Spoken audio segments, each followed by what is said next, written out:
Here in the Budget and Finance Conference Room. Today is April 8th, 2025. It is now 10:15 a.m. and we'll call today's meeting to order. We do have 4 members of the Budget and Finance sitting here in the conference room, and we have Delegate Charlotte Yazzie on the call. Vice Chair Carl Slater is excused today. He is attending to this in Washington, D.C. on behalf of the National Nation and the Coalition of Large Tribes. So we're wishing Vice Chair Carl Slater the best of travels and also just safety overall, as he is leading some discussions on taxation and also regarding EFRF and working with the large tribes within the United States. So commend Vice Chair Carl Slater for the work that he's doing this week. All right, members of the committee, we are now here in the conference room. We do have several members here that will be ready to present later on. So I can see the retirement office, I see Division of Human Resources, I also see members of the fixed cost shareholders or the impacted program. So Mr. Taki, could you read or not read, could you start us with a roll call for verification of attendance? Madam Chairman of the Budget and Finance Committee, this is roll call for the Budget and Finance Committee, the Free Examinations Council special meeting for April 8th, 2025, 10 a.m. Roll call, Honorable Shandine Parrish. Honorable Shandine Parrish is present. Honorable Carl R. Slater, excused. Honorable Norman M. Begay. Here. Honorable Norman M. Begay is present. Honorable Amber Kizim-Bakrati. Honorable Amber Kizim-Bakrati is present. Honorable Cheryl Yazzie. Honorable Lester C. Yazzie. Present. Honorable Lester C. Yazzie is present. Madam Chair, you have 4 members present, which constitute a quorum for this special meeting. Thank you. And for the record, Chairman Amber Kizim-Bakrati is present. Okay, we will continue with the invocation this morning. Members of the committee, Delegate Lester Yazzie, could you lead us today in invocation? Yate Benedano Positidos ne Hachindo Nishiki Quaggy from the Shamiki. I can't not be fitting the cano ya. I will base mass only the Nicojeta base on Georgia. Tashing so down this Nahani Yaki Yate and contact machine. Yeah, but I know the base on Hayata and again. I just like to introduce one of my I guess of my Mr. Secretary from one of my chapters in District 6 from Baja, Mr. Dave Emerson. Yeah, it's 8 men, yeah, Dawson and I can't don't think, yeah. Good morning, Director Associate. Season the Shima Dona, the Kato, actually, it's a non table when there's Motoya, Atlantic Tilo. Could always know that the Manasa, the Kata, the in there, there, Auto, shut the auto, and Auto, the house, started she would only cable, we tell Kayat, Kayado, although Yat don't cut these days, don't cut, you know, he not does lot of data, you pay the hot dog over and action, the kid that winter. Yat, although we ship in there quite in a haircut, we have a yet. Yat, although Assad and Lenike, Epic Nas Lard, Yat, we need Kayat, although we check out that years ago. The Dutch like clean or based on our Georgia fashion sort of. I became Washington on the show, I became this team, then again, Hamilton, and get a whole market, and said, although, not only that, then again, Mr. President, we had a speaker, or Madam Chief Justice, Lady Boy, but citizen, there's a lot, so it comes sort of about being net. Hashim Zad, and they don't move down, that they think they'll be a J, but Sayako, Tate of the story. But again, it's a little even actually not giving some of the thing. Hashim, they got a bunch of some data, so it's season they are, but though it's a citizen, then you the child. Even that you only pay social non-slate or the social non-slate, non-slate,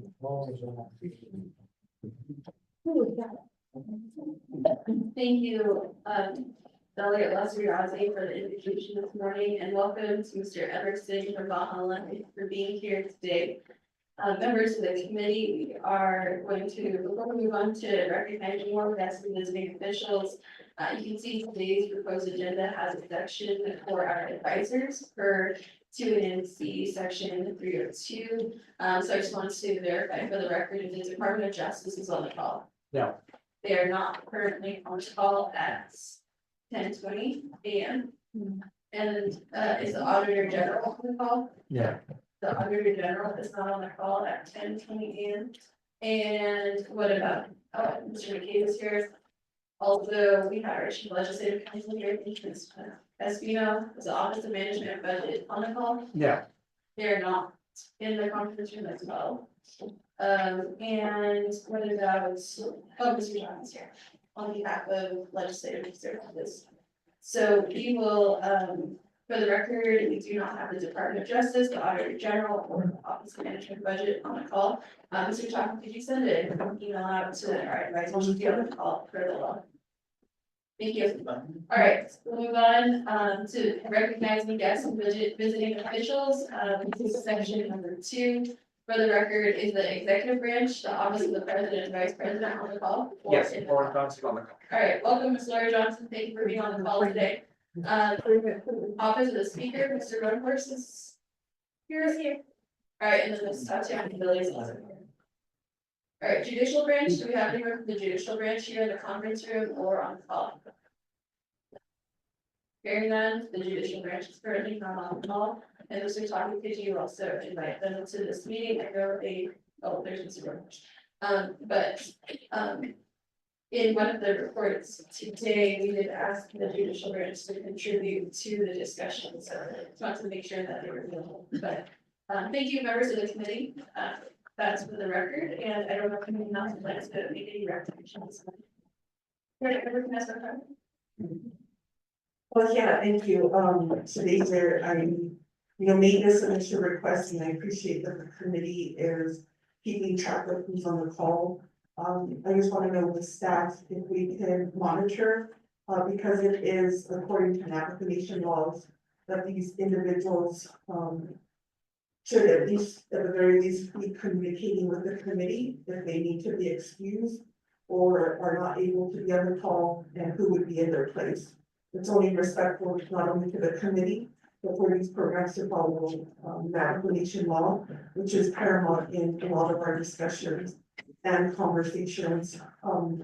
The second suggestion, I plan to use this information to either, if there's not a legislative concern, and I believe there is, then a condition of appropriation for these programs who are funded with general funds to abide by Navajo Nation law and provide the services that they've been budgeted for. So thank you. Yeah, thank you, Shadow Chairman, Governor Vanessa Friday, members of the committee, are there any other recommendations at this time? Okay, hearing none, at this time, we move on to our adopting our agenda. Mr. John, could you the proposed agenda to the record? Madam Chair. Oh, sorry, I apologize. I think you were tired. The guy's ready to go today. No, it's like, oh. I want to commend Chairwoman Amber Friday. This is it was her request to visually put on our agenda who is here, who isn't, and this is for further transparency to the public to see who is contributing to these discussions. Again, all the branch chiefs and all of the advisory are welcome, if not mandated to be here. The advisory are mandated to be here, but again, this is just because the work that we all we do here in the committee room, it does involve a lot of people. We just want to make sure everyone is aware and can communicate and offer their expertise to the discussions. And thank you, Mr. Chappie, the floor is yours. Thank you. Madam Chair, members of the Budget and Finance Committee, this is the proposed agenda read to the record. Budget and Finance Committee, the 25th Nominations Council Special Meeting, April 8, 2025, 10 a.m. Presiding Honorable Shandine Parrish, Chairperson, Honorable Carl Osslater, Vice Chairperson. Location, Budget and Finance Committee Conference Room, Wind Rock, Arizona. 1, call meeting to order, roll call invocation. 2, recognizing guests and meeting officials. 3, reviewing and adopt the agenda. 4, review and adopt the journal, March 31st, 2025, special meeting. 5, receiving reports. A, report from Office of the Controller and Office of Management and Budget in partnership with the Eastern Navajo Land Commission, Division of Natural Resources, Department of Agriculture, Division of Community Development, Division of General Services, Facility Maintenance, Division of Human Resources, Department of Retirement Services on the fixed cost expenditure rate. B, report from the Division of the Human Resources and Judicial Branch, Human Resources on the vacancy cost. 6, old business, none. 7, new business. A, legislation number 0041-25, an act relating to the Budget and Finance Committee approving the fiscal year 2026 grant rates for the Navajo Nation's retirement plan. 8, close the meeting, announcements and adjournment. Madam Chairman of the Budget Finance Committee, that is a proposed agenda running to the record. Thank you, Mr. Tati. Members of the committee, is there a motion to adopt today's agenda? Motion by Chairwoman Amber Kness-McCarthy, is there a second? Second by Delegate Lester Yazdi. Members of the committee, are there any amendments to today's agenda?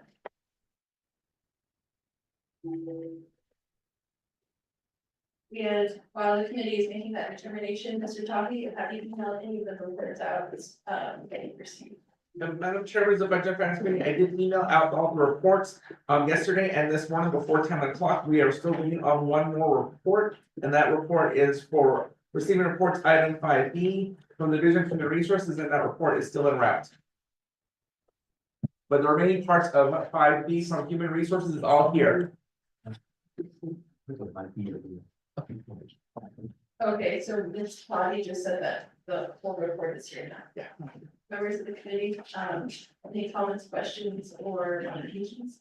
Joe, or Ms. McCarthy? Yes, so I don't wanna make I'm hoping this is not an amendment, or it's not my intent, but I would like to put in the announcements. When we're gonna have our next discussion on the budget instruction manual. And if that schedule, or do we need a schedule for the month of April?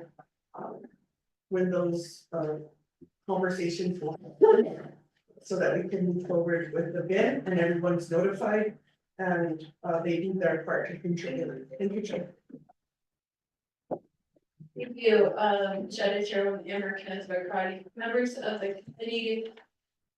We can, so far we have a scheduled meeting for April 15th. The goal is to have the budget instruction manual at that meeting, however, because of logistics and people's travel schedules and just, there's a few items this week that our meetings won't work out, and so it's sounding, I just want to make sure that we're keeping the Office of Management and Budget a part of the conversation, so those exhibits are ready for the budget instruction manual. In regards to having further discussions with leadership on the budget, those all must take place as we're putting the budget instruction manual together.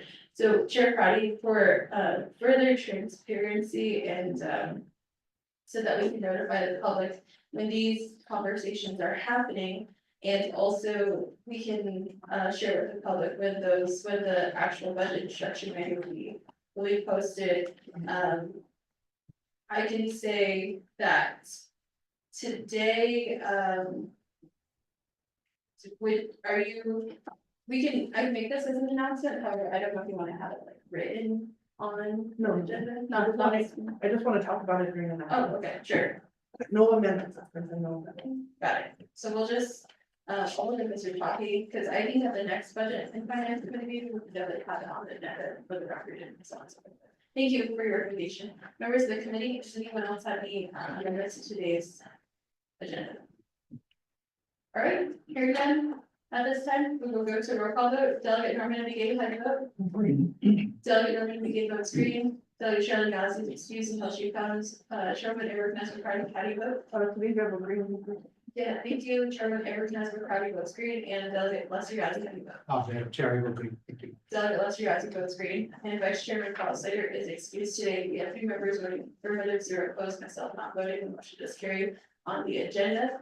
We'll move on, members, to reviewing and adopting the journal. The journal was emailed out to the committee. This journal is for March 21st, 2025.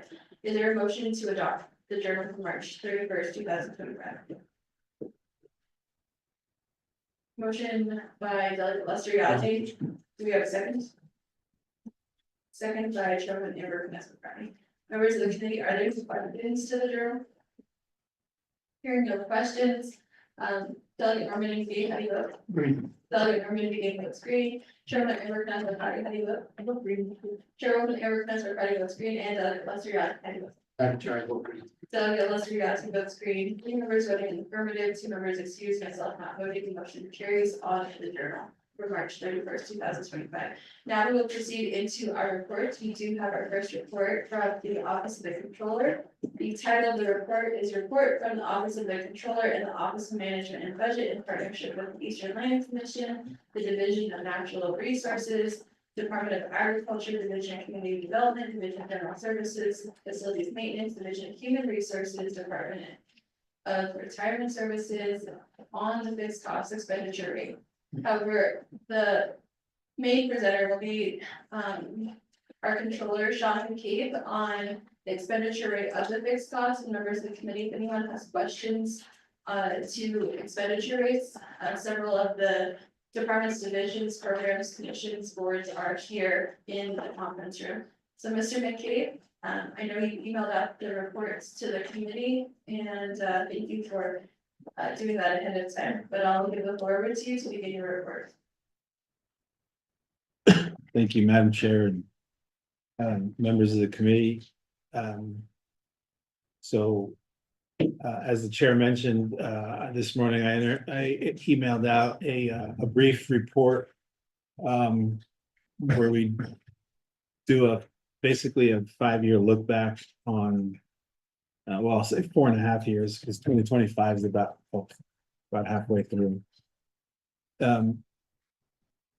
Apologies. And I won't read the memo word for word, but I'll go through it at the committee's convenience and explain the data that we present. So the title of the memo is Fixed Cost Historical Spend Information and Recommendations from the Office of the Controller. On the first page, you'll see a header called Data. And we present the first table, which gives the committee an idea of the overall spend rate of basically a summary spend information of the overall spend rate for the entire fixed cost budget. In 2021, the revised budget was 34.4 million, of which we spent 20,965,000 for a spend rate of 60.93%. In 2022, fixed cost budget was 40,058,000, of which we spent 26.980 million, or a spend rate of 67.35%. In 2023, we had a revised budget of 45.347 million, of which we spent 34,150,000, for a spend rate of 75.31%.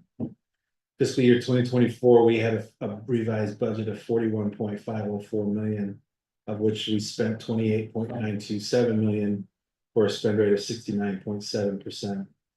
2025 is a little bit of an outlier because we're only halfway through it. So we show the full year budget at 38.55% as passed by Navajo Nation Council. Sorry, 38.555 million. To date, through half the year, we've spent 13.338 million of that for a spend rate of 34.6 million. But again, that's only through half the year. But I think this gives the committee an idea of what we've done historically back to fiscal years 2021. And keep in mind, 23, 22, and 21 are audited years. 24 is under audit now, and 25 will be audited next year. And we're looking at basically an average spend rate over those course of those years of about 62.2% of the budgeted fixed costs for those fiscal years.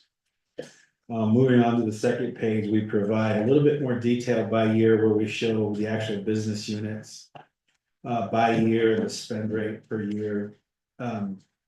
The first business unit in the fixed cost budget is the annual audit under the Office of the Controller. 2021, we spent 50% of that budget. 2022, 90.52%. 2023, 69.9%, and 2024, 63.68%. 2025, which is basically paying for the 2024 audit, because that's the year under audit we're at now, it's 32.25%. The next business unit, insurance premiums, has spent their entire budget at 100%, with the exception of 2023, where they spent 94.67%. 2025 is zero, but usually insurance payments, it's a timing issue, so we anticipate that budget being spent at 100% as well. Next business unit, utilities under the Department of General Services. 2021, we spent 84.28 of the allocated budget. 2022, 93.87. 2023, 106.84%. 2024, 77.28. And through the first half of fiscal year 25, we've spent 37.64 of the overall annual budget. The next business unit, employee recognition, doesn't look like we've spent anything or budgeted anything in that business unit. The next business, the next business unit, telecommunications. In 2021, we spent 75.83 of the budget allocation. 2022, 76.14. 2023, 81.48. 2024, 85.55. And so far through the first half of 2025, which the second quarter ended last week on, I guess it was Monday, March 31st. We've spent 46.76 of that budget allocation. The next one, radio communications, 2021, we spent 73.28 of the allocation. 2022, 55.04%. 2023, 50.16%. 2024, 46.16%. And halfway through the fiscal year 2025, we've spent 48.37% of the annual allocation. Debt service on FMIS in the first 2021, we spent 52.65%. 2022, we've spent 26.31%. And since that time, we haven't spent anything on debt service, which indicates to me that whatever debt we had for FMIS has been paid off. But I do know we still pay a subscription fee on that, so. The next business unit down, Hopi Park Land Rental. They have spent 100% of their budget from 21 to 24 and have yet to spend anything in 2025. The next business unit, class and pay study plan. Nothing from 21 to 23. In 24, we spent 18.79% of the allocation, and so far in 25, 4.07%. The indirect cost plan business unit, we've spent 74.07% of the budget, 33.12 in 22, 99.72 in 23, and nothing in 24 and 25. The retirement plan account, we spent 0% in 2021, 100% in 22 and 23, and 97.73% in 24. We have yet to indicate any expenditures in 25, but I would anticipate that budget allocation will be close to, if not 100% spent, at least close to it. The next business unit, Navajo Nation Integrated Justice, 56.81% of the 2021 allocation was spent.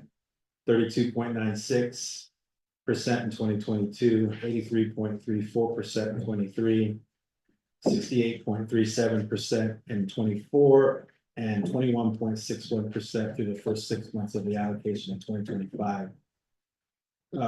Fixed cost investment fees, 2021, we've spent 88.45%, 2022, 84.78%. 2023, 100.41% of the allocation, 2024, 91.22%. And for the first 6 months of 2025 annual allocation, we've spent 46.56. FMAS maintenance services, which I know is the money we allocate and spend for the consultants to maintain FMIS, which I believe will largely go away with the new system. 71.3% in 2021, 73.04% of the budget allocation in 22, 23, 71.55%, 24, 50.92, and through the first half of 2025, 31.42. Since coming here, I know I can comment on this one a little bit as your controller. I have done a pretty concerted effort to cut down on those consultant fees for that FMIS. That's why you see a dip in 24 and 25. Just things that they're charging us that they're not necessarily doing. So had to figure that one out. Fixed costs, the next business unit, fixed cost facilities.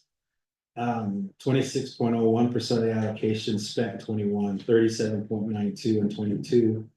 18.09% in 23, 43.92% in 24, and 25.8% through the first 6 years of 25. The expenditure rate in that business unit is lower than most. The external cash funds cash match.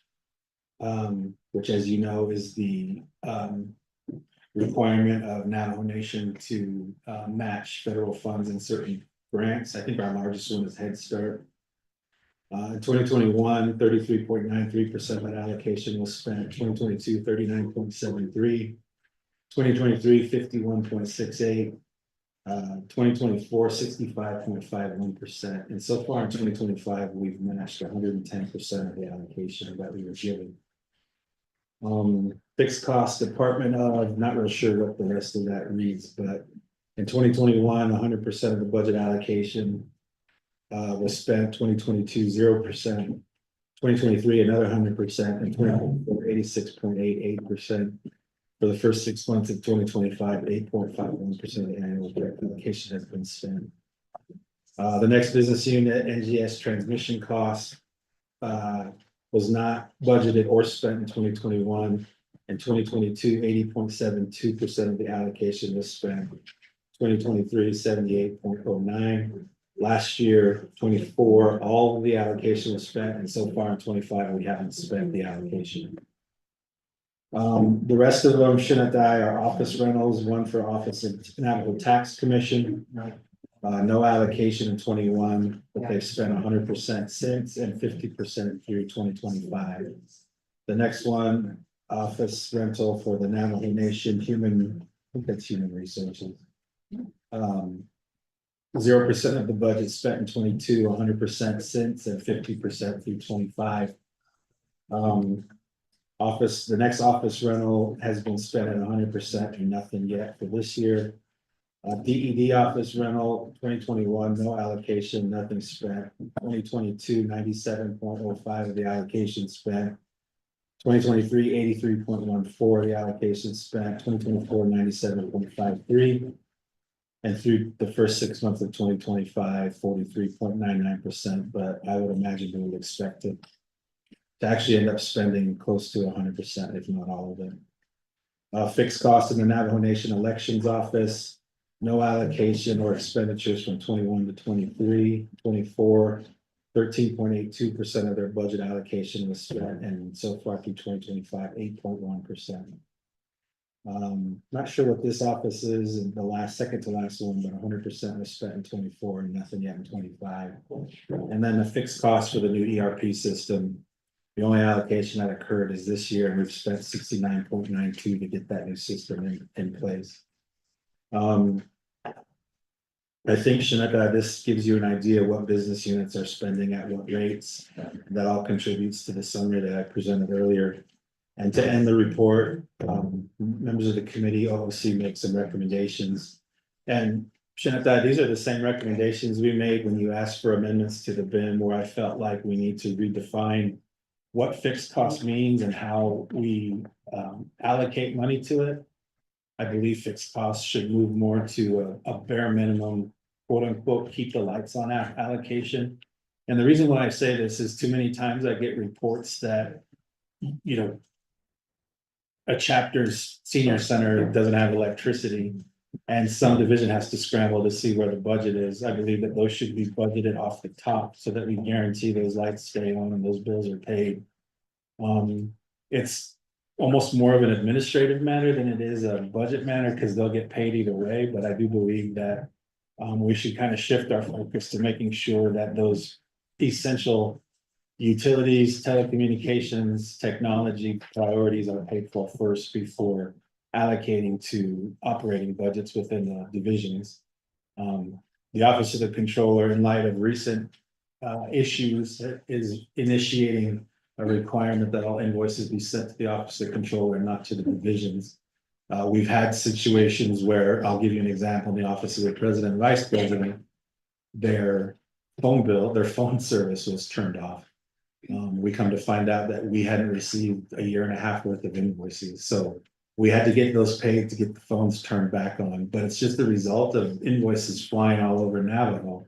And OLC not actually directly receiving them, so we're working on a post office box. And a requirement for vendors to send all of their invoices directly to Navajo, which we hope will mitigate the risk of lost invoices and missing payments.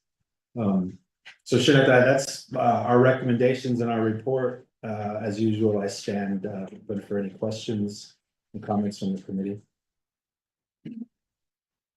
Thank you, Controller Garcia, for your report this morning. Thank you, Delegate Shirley Yasi, for being here. I think I don't know if you're on the call.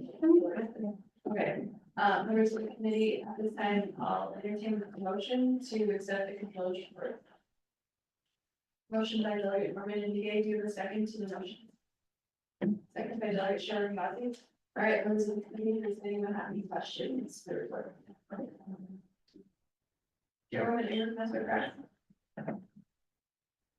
Yes, so appreciate the breakdown and, I love how the data is presented. I do think, staff, if we can make a request to, our legislative team that they pull up all of these fixed cost legislation. Because of employee recognition in the last 4 years, and they have a business unit, a very, so they're not getting any money or spending any money, then we should retire if that's what you call, I don't know what you call it, when you take it off in order. It would be, you remove the business unit. Also looking at different trends, because FMIS was paid off. And that actually what started our discussion in 2022. Because what the controller's office is doing instead of using that fixed cost to pay out the debt service, the office of the controller was using that for your operating. So we had to remove, the committee had to remove some of those budgeted items and tell them they're not complying with what the legislation stated for the fixed cost. I'm not clear when this case study became a fixed cost, or was that changed to a personal lapse savings fund? So what we learned in the committee in terms of, there's part of that legislation that requires any remaining amount to go to the UFB. So I just want to make sure that's the same, that we're talking the same language here, because if this is a study plan, do we anticipate every year having to put money into a fixed cost? We'll just need to clarify. I thought that was a one-time thing, but I just need to clarify with this business unit. And then I'm looking at the indirect cost plan. We talked recently at one of our leadership meetings about the controller's recommendation for indirect cost plan.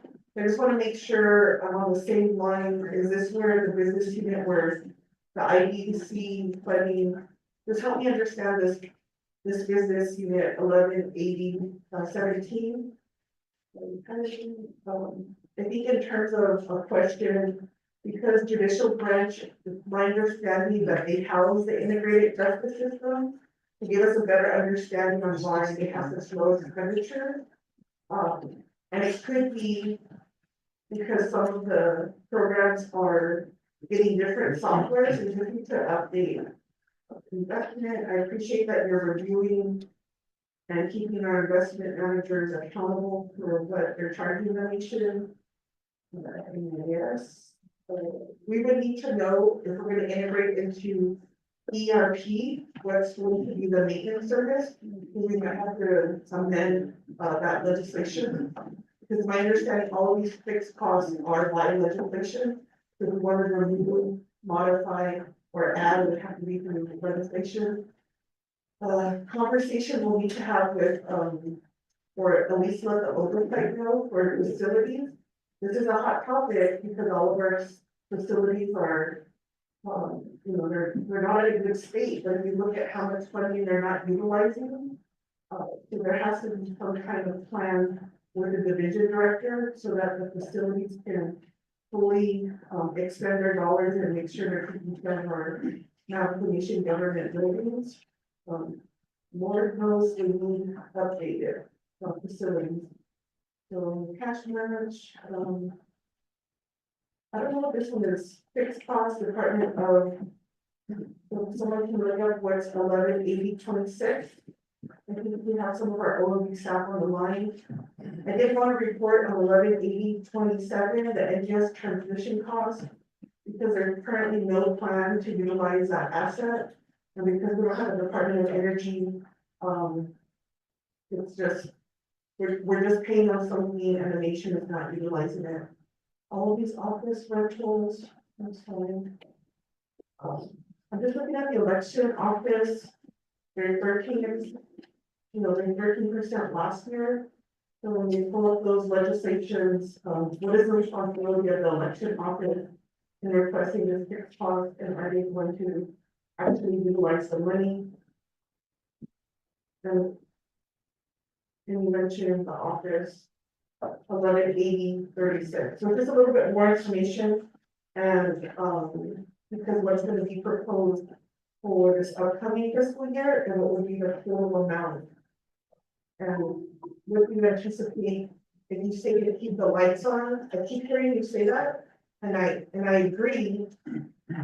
But that means different things to different people. So in terms of the experience or your background, what do we need to consider to keep the lights on? Because we're talking about the budgets, and so, in terms of, what's going on in the market, what's going on with our federal branch. Delegate Slater is out there advocating, with the US Treasury Department. So all of this funding is, we're just not in a stable place, so I'd like to be as conservative as possible with our general funds, and give us time to also maximize our federal and state dollars. I think we should. Yeah, thank you, Chairman Mr. Crowdy. I've heard several questions to various business units, but we're going to start first with the responses from Controller McCabe. In Controller McCabe, I think what would be beneficial to the committee is, I'll take a look again at your recommendations for the budget instruction manual. But what I think would be beneficial to the committee is having the definition for fixed costs, because overhead costs are becoming term too, on how we're going to define what that entails, so that the committee has wording, and appropriate language, and also could build up a matrix in order for us to identify and to go through what is here on the list. And if we're able to utilize your professional recommendation and put it into language and regulation, or potentially statute, then we're able to say, we're always gonna rely on this advice that you're giving us today, and it's etched in legislation, so that would be really helpful for the committee, so there's consistency, not just for this budget, the next budget, budgets after us, and so this will always be carried forward. So I appreciate Chairman Eric Crowdy's various questions, but again, we'll start with Controller McCabe, and then we'll work into some of the questions. I think if the judicial branch has responses for their plan for the case and pay study plan, and also to the retirement office, Ms. Toddy, questions regarding the wage study as well. Those could questions could be responded to today. So Controller McCabe. Thank you, Chair. Thank you, Chair Crowdy, for your questions. The first question, I believe, is in regards to the study plan that I reported.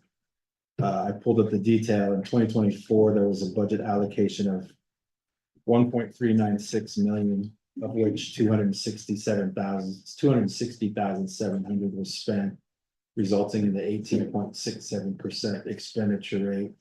And we only ran this report on level of detail 4, so I can tell you that well, the entire budget that was allocated of 1.396 million was in personnel expenses. I'm sure we can provide more detail than that once we get it. With the indirect cost plan, I believe this is the amount that we spend for the indirect cost plan. It's a contractual service, and whoever does our indirect cost proposal for us. In 2024, we allocated 25,000 for that. Nothing's been spent yet. Yeah. ERP maintenance, so as if you recall, committee, when I brought to you the cost proposal for the ERP plan. The overall cost was $31 million. But that's over a 5-year period and included all maintenance and all subscription costs associated for those 5 years. So it essentially broke down to roughly $12 million to implement the system, and then everything after that, the rest, which is roughly 19 million, is the 5-year cost for subscription and FM and maintenance, which is actually cheaper than what we're paying now for FMI. So I know when that hit the airwaves, people were $31 million, what are we doing? So that's actually 5 years, and we already pay a subscription cost anyway. This is just kind of replacing it with a new system. Your next question on. Well, yeah, the report I got cuts off the name, so I'll get you the information for those business units where you can't read the whole thing. Because I'm looking at the raw data now, it just cuts it off on there. And your last question, and I think what Chair Parrish is also asking about my recommendations for the definitions of fixed costs. I do think that that's probably something that OMB should collaborate with OOC with. And come up with a definition that we can use going forward, because I do think that part of the issues that we run into administratively at Navajo Nation that we're trying to solve is we treat a lot of these costs in silos within the divisions. And so the divisions have to ask for a separate budget to pay their cell phone bill, a separate budget sometimes to pay for utilities.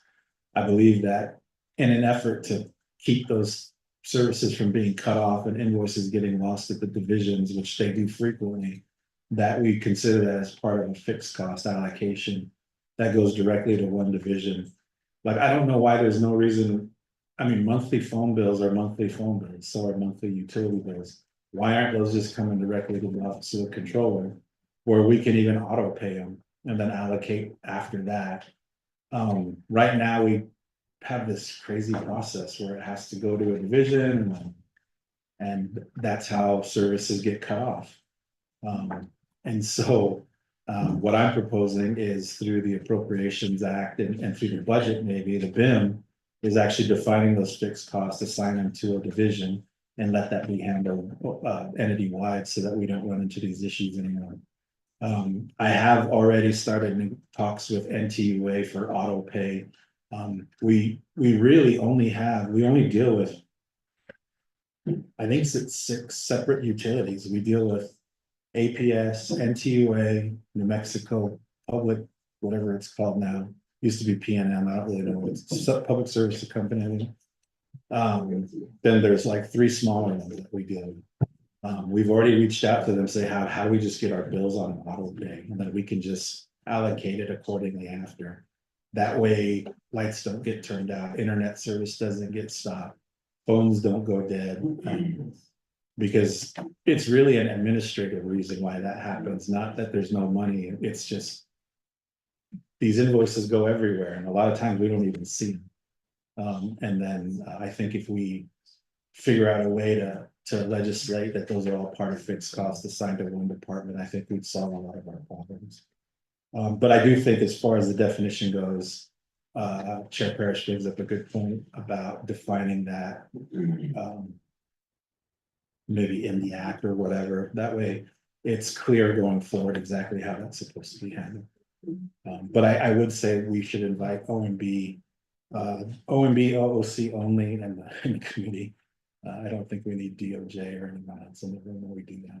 Just my opinion. Thank you. Okay, Mr. Lee, before your responses today, definitely schedule a meeting, internal meeting where you have that discussion. And we'll take the appropriate accounting advice and see where that best fits in. I will go to the Division of Human Resources to respond to questions by Chairwoman Eric Nesbitt-Crotty.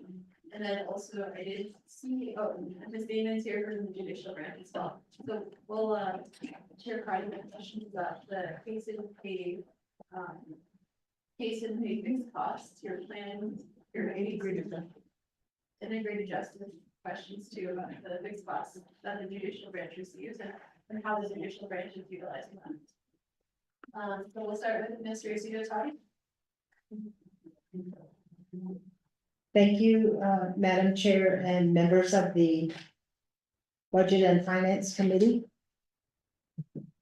With respect to the classification and pay, business unit number 118015, that was first appropriated to under the Division of Human Resources or Department of Personnel Management in FY 24.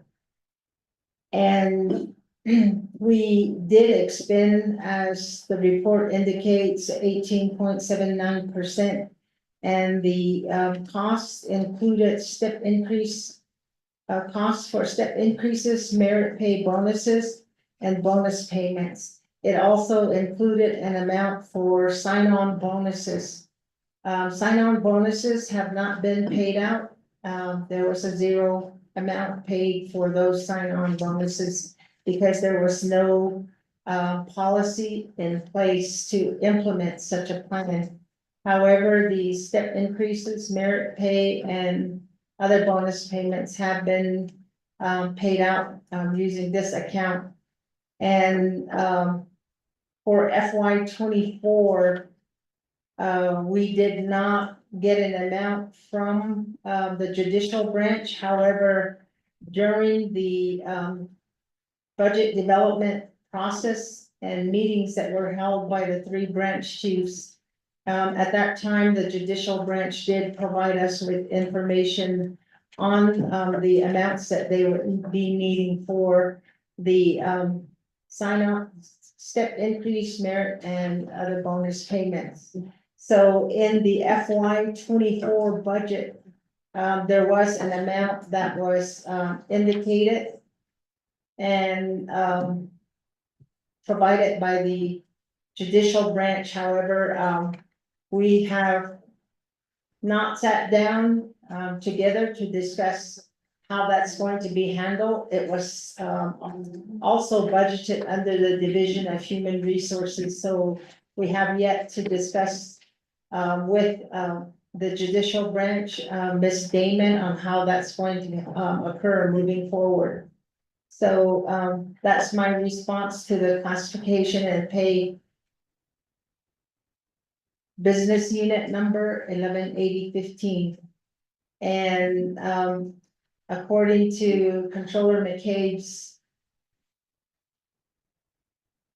FY 25 expenditures, we expended 4.07% of that, and we're continuing to pay out these expenses with the exception of the sign-on bonuses.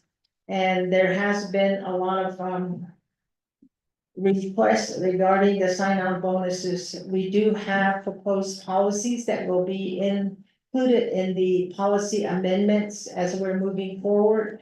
And we're hoping to get those policy amendments approved by or within the month of May, if not by the end of April. So that's additional information regarding the sign-on bonuses. As far as the wage study, we were planning to provide you with information regarding that. We did come before you along with REDW in a March meeting, and we will be meeting with them on Friday next week. So when we received your request, we indicated that we were not ready to provide you with that information today.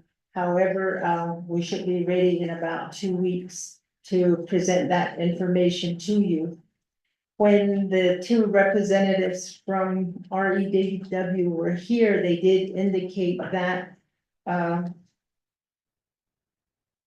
the time for the general fund, I believe the amount that was proposed for the cost was 5.2 million. However, after reviewing the reports, we're finding there's a few discrepancies on there. That's why we will be meeting and going through the software called Compese that would be helping us keep up with the market data.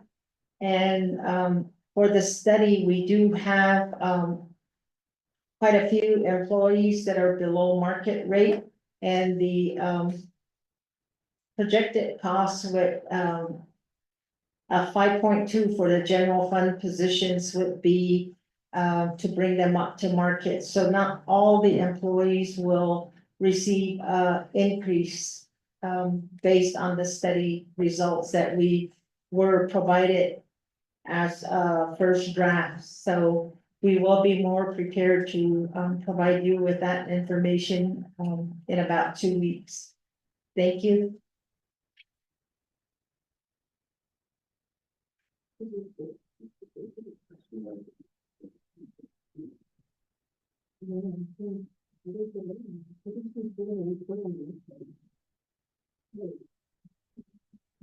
Ms. Toddy, I think the question is not, partly, I think Chair Amber Friday asked for an update, but I think today the premise of the report is whether or not it should be in the fixed cost or not in the fixed cost.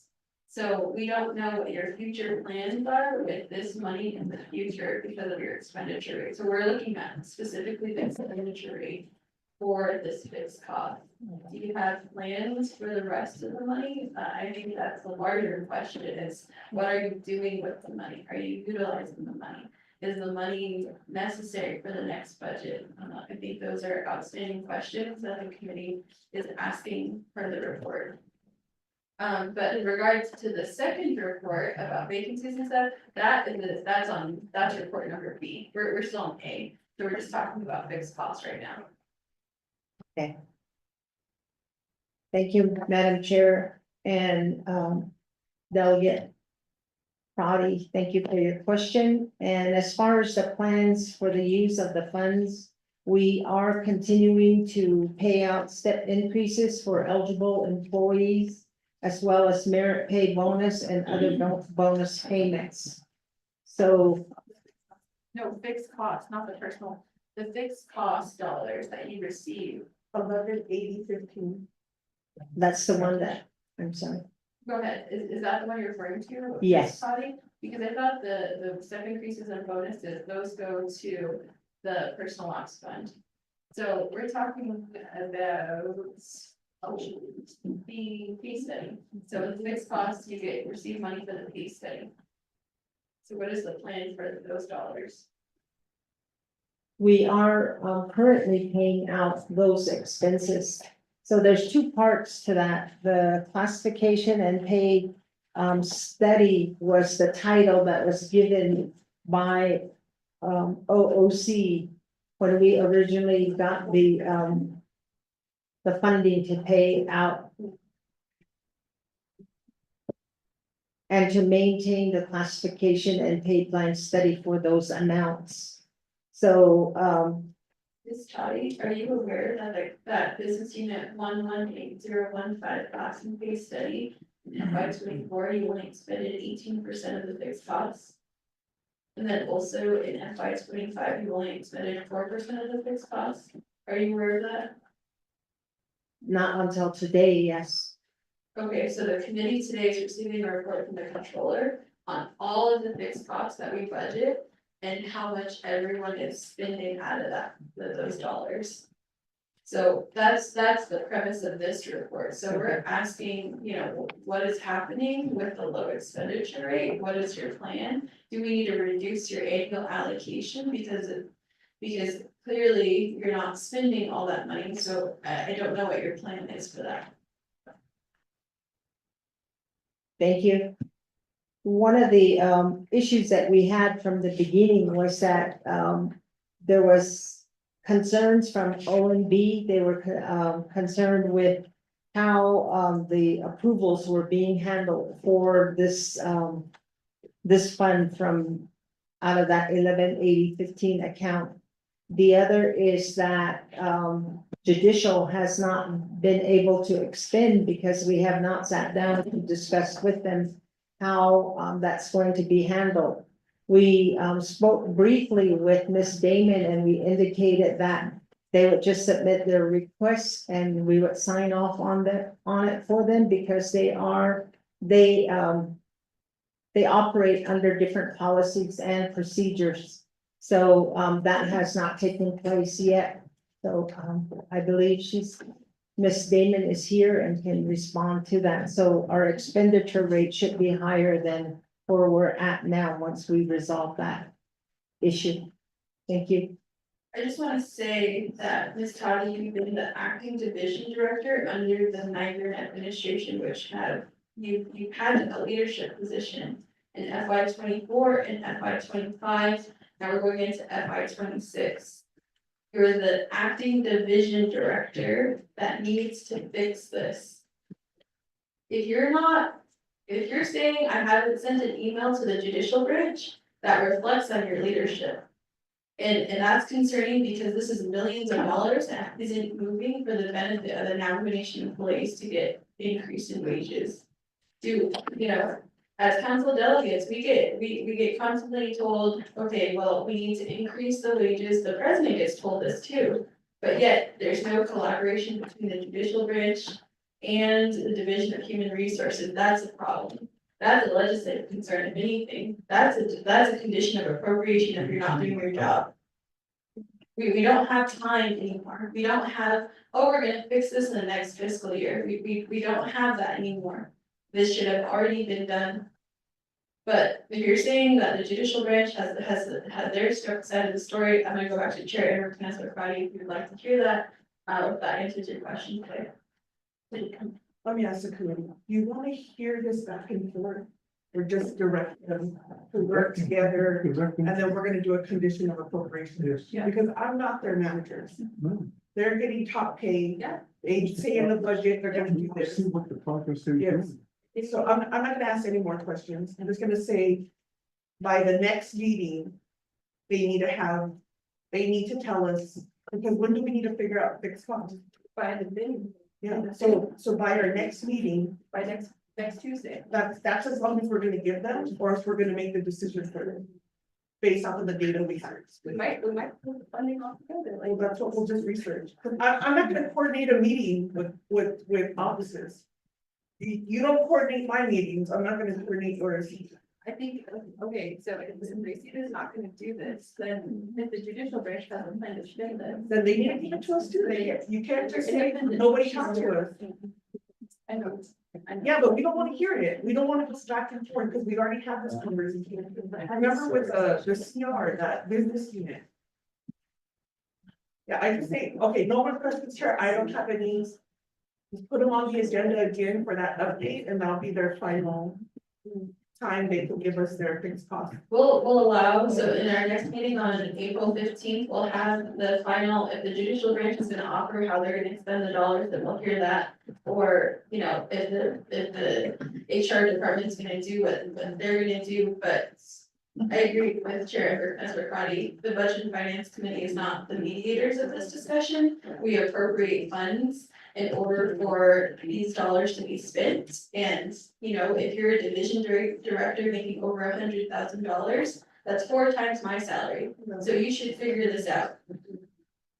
I agree with the committee on all those points and principles and what the committee can do here. We're just receiving a report on these expenditures, and again, to the judicial branch, if you have any recommendations, please email the committee, and then we'll move forward, because if the executive and legislative branch are not gonna spend this money, who is it to say the judicial branch isn't gonna spend the money too? So we'll just put that out there for now, and then, thank you, Ms. Toddy, for the report today. Okay, John. All right, Ms. Toddy, those are the premise of the questions today. And then Controller, I don't know if Ms. Toddy has that report, could you send that over to Ms. Toddy too, on the expenditure of the fixed costs?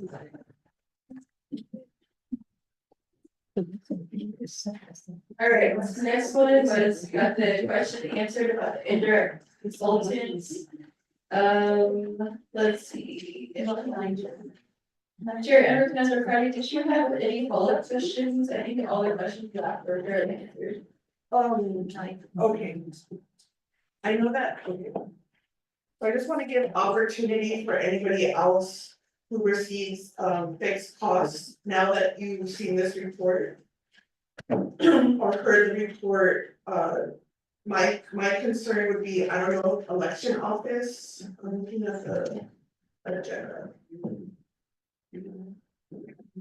Like the election office, which is under legislative branch, they have a low expenditure.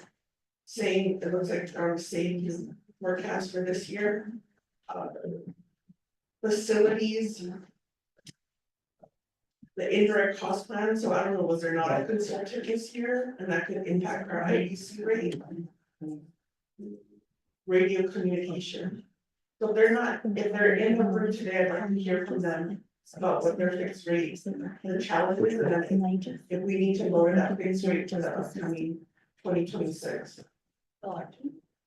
Election office is at 13.82. Third to the last. Yeah. Facilities is at 43.9%. So they're doing. And then. We did the pay, and radio communications is at 46%.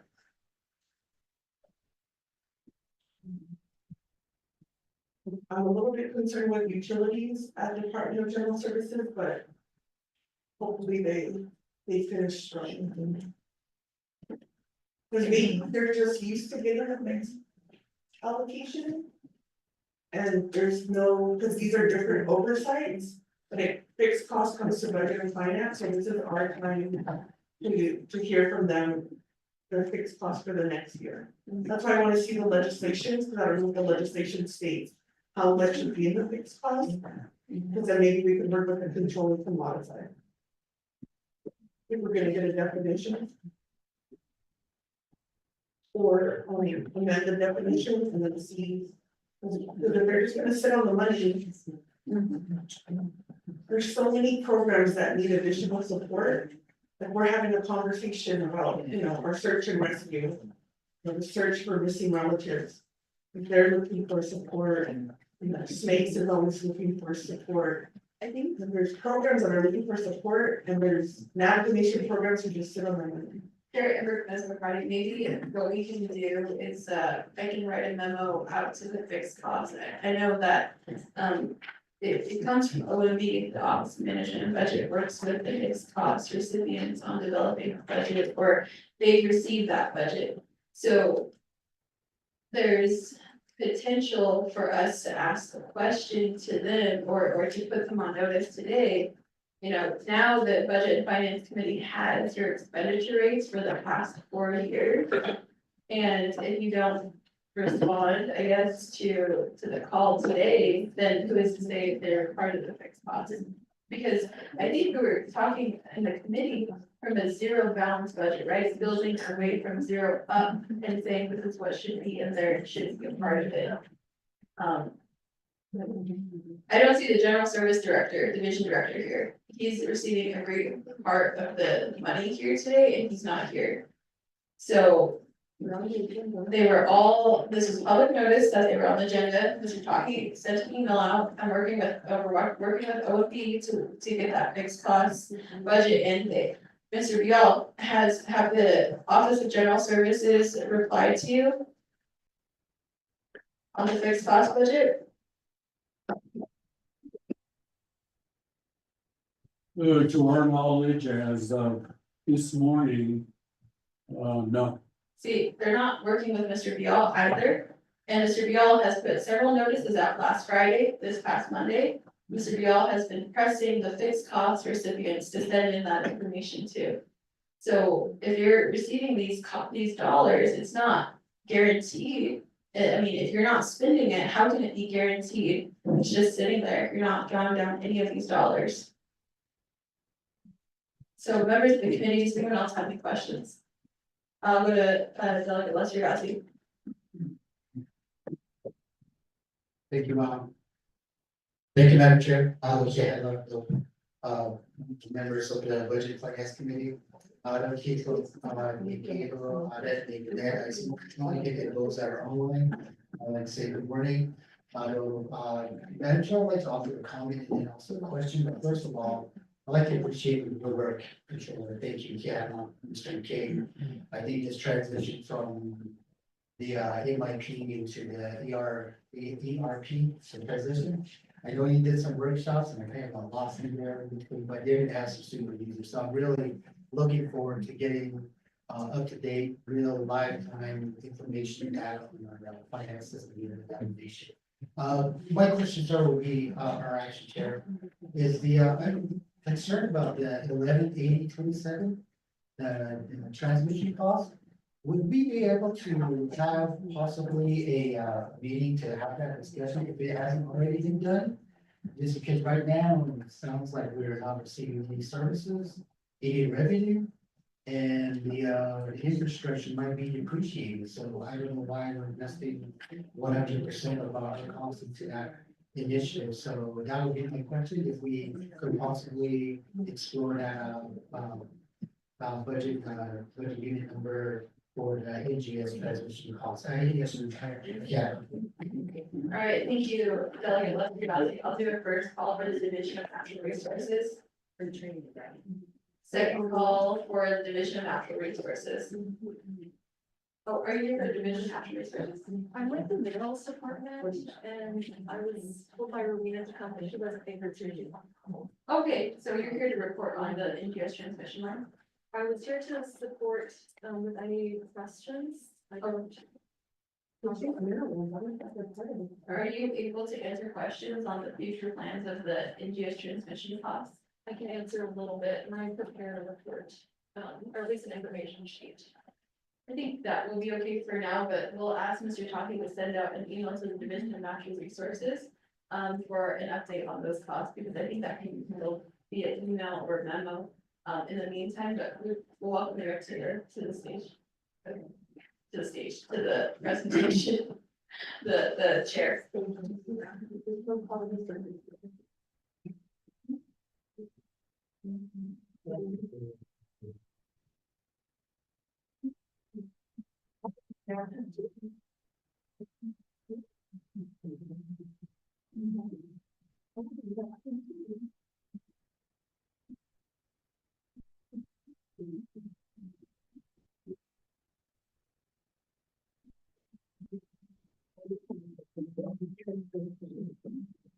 Okay, thank you for your questions. Thank you for your questions. Since I am not the division director or Ms. Jeremiah, I'll keep it brief, just so you all have a little bit more information. I think it'd be great to discuss more of the background of the contract under which these costs fall in a future meeting. Because they do. They are associated with a contract that was signed between the Navajo Nation, the Bureau of Reclamation, and the Western Area Power Administration. So that contract stipulates how those costs are calculated and how they are then charged to the Navajo Nation. As to the plan for the future, we are in process to release some of that transmission capacity to be marketed on a short-term firm basis, which will increase the potential for revenues in the short term. And then for the long term, there is a portion of that reserved for an N2A solar project. And that will contribute to the revenues when it comes online. There's an established rate for that transmission use. Already in a signed letter. And then again, for the long term, there are other generation projects for the long-term utilization of the transmission that are currently being explored. So the cost is high and the revenues are currently low, but it's an investment for the future, and those annual payments are required under the contract to hold the nation's rights to the this valuable and critical resource for development. Electric generation development.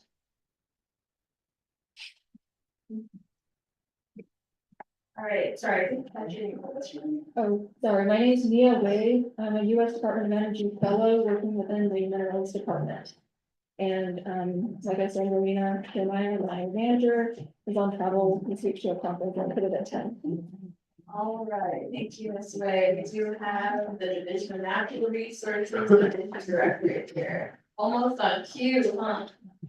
All right, Mr. Helena, we have questions about the NGS transmission costs. You see in FY 22, you expended 80% of your fixed costs. FY 23, you expended 78% of your fixed costs, and 100% in FY 24. Just trying to change right now. But this year, we need to know what you're gonna do. Plans for the future. And if this is necessary to the species. Correct, then I'm gonna sell. We can get the copy of that. Oh, yeah, could you send an email out of the copies of the report? This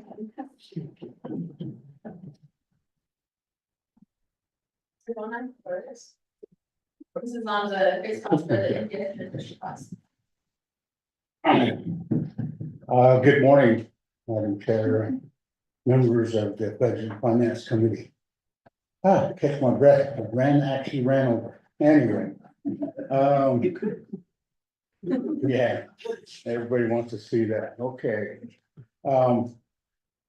The costs that we've incurred annually as a result of the lease agreements with the closure of NGS.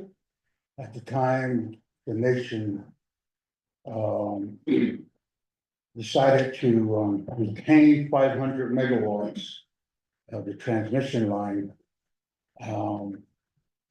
And so that cost is what we have been incurring annually, around $1.3 million each year, and it's a operational and management costs.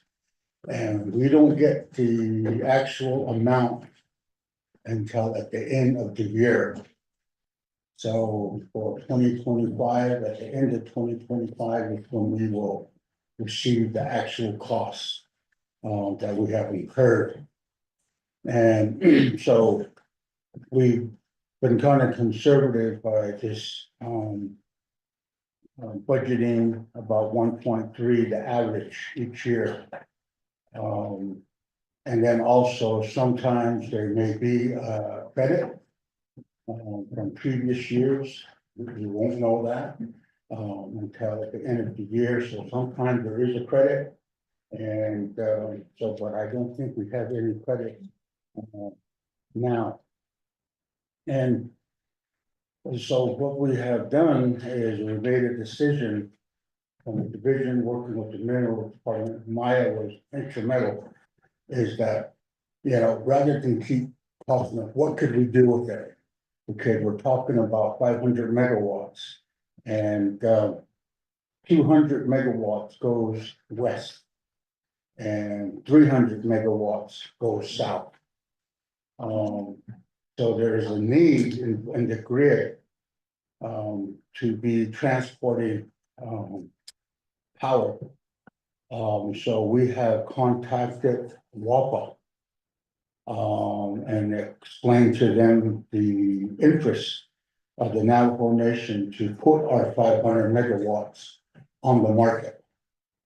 And so once we put it on the market, then there'll be other companies, utility companies, power producers and stuff that would be making a proposal to the Navajo Nation to be able to pay for some of that.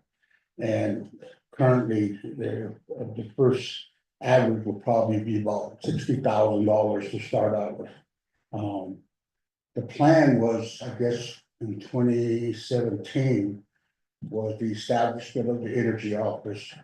The energy policy was in place, and that we would have projects that would be putting power and we'd had the 500 megawatts was kind of reserved.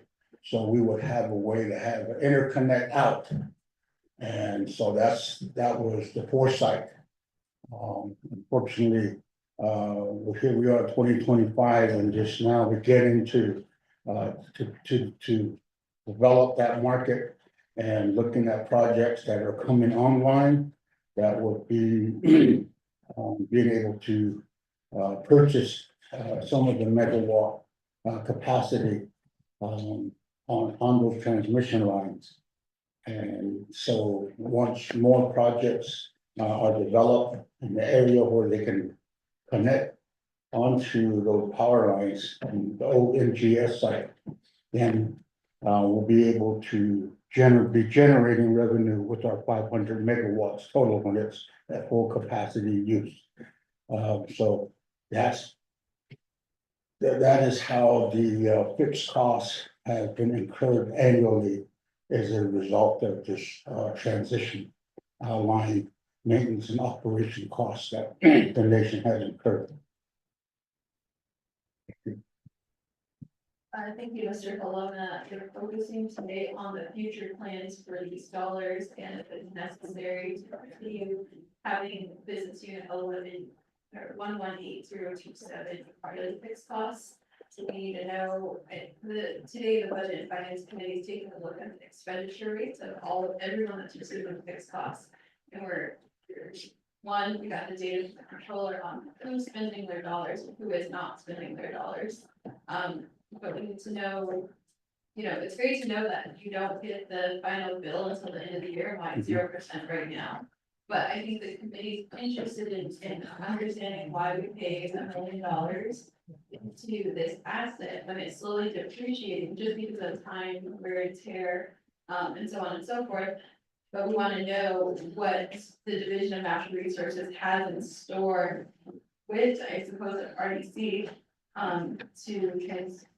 what's the plan for this? We're paying this cost every year. We're paying a car we can't use right now. So where's the car going? Okay. Thank you, Madam Chair, honorable delegates.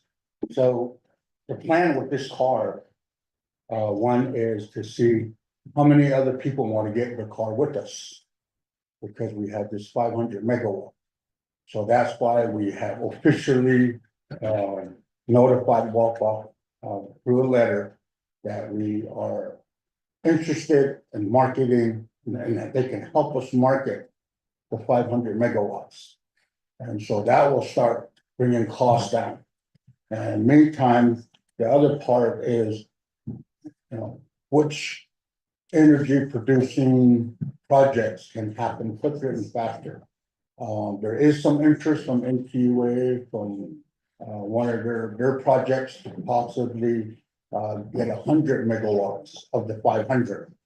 So then that would be something that they would hopefully pay the nation for the use of that 100 megawatts. And then that will leave us with what's remaining that isn't acquired for other companies to come on, or they're sold they're on the market, and we get someone that is able to, on a short-term basis, and again, we're looking at 5 years for them to market that for 5 years, and we are working towards a longer term use. Hopefully we'll have a lot of the projects that are in the queue now. There's several different projects up in the Lachine area, big projects, solar projects, going through the preliminaries.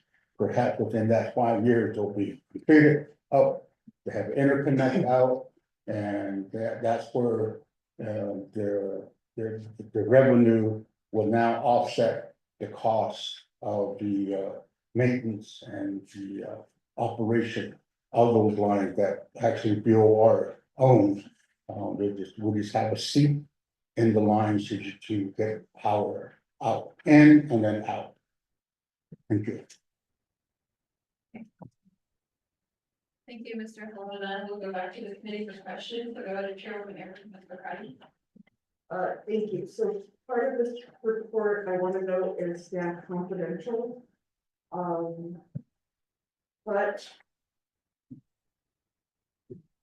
the nation has had 8 years to develop a plan to provide. So I guess the question is the nation just relying on? I don't wanna say what's on this confidential report. What benefit is the nation receiving with this line? Right now, we're just, well, the project's not confidential, because we have a reserve space on the transmission line. So what has the nation done to maximize that reserve space to enhance revenue? Instead of every year, it looks like we're just paying for what was ever discussed in the confidential part of the report. Because for 8 years, what I'm thinking, Chair, is if now the nation cannot develop something in 8 years, then do we say enterprises develop something to maximize this asset? Or do we say, like, who out there can maximize this asset on behalf of the nation? If the program so far is taking 8 years, and, yeah. I see what you're saying. Yeah, thank you. All right, thank you, Chair. I recognize the party. This would actually be a joint conversation with the controller, who is the chair of the investment committee. Because what you're looking at, what sounds like a division of natural resources needs assistance in is developing that. Potential, template. Either the nation itself is gonna develop its own energy office and going to offer navigation employees and build up our own enterprise, or you're gonna outsource it. If you're gonna outsource it, that would be, I think, goes back to conversations that the controller has had about direct investment. And so maybe that's where it's appropriate for Mr. Bologna and the controller to have that conversation about what that future plan looks like.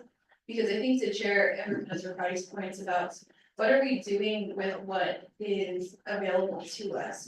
How are we making ourselves marketable so that people do want to partner with us, so that people do want to be, interested in working with the Navajo Nation. I think that my colleagues and I share the perspective of, okay, if this is supposed to bring us in revenue, how much longer do we have to wait to bring in revenue?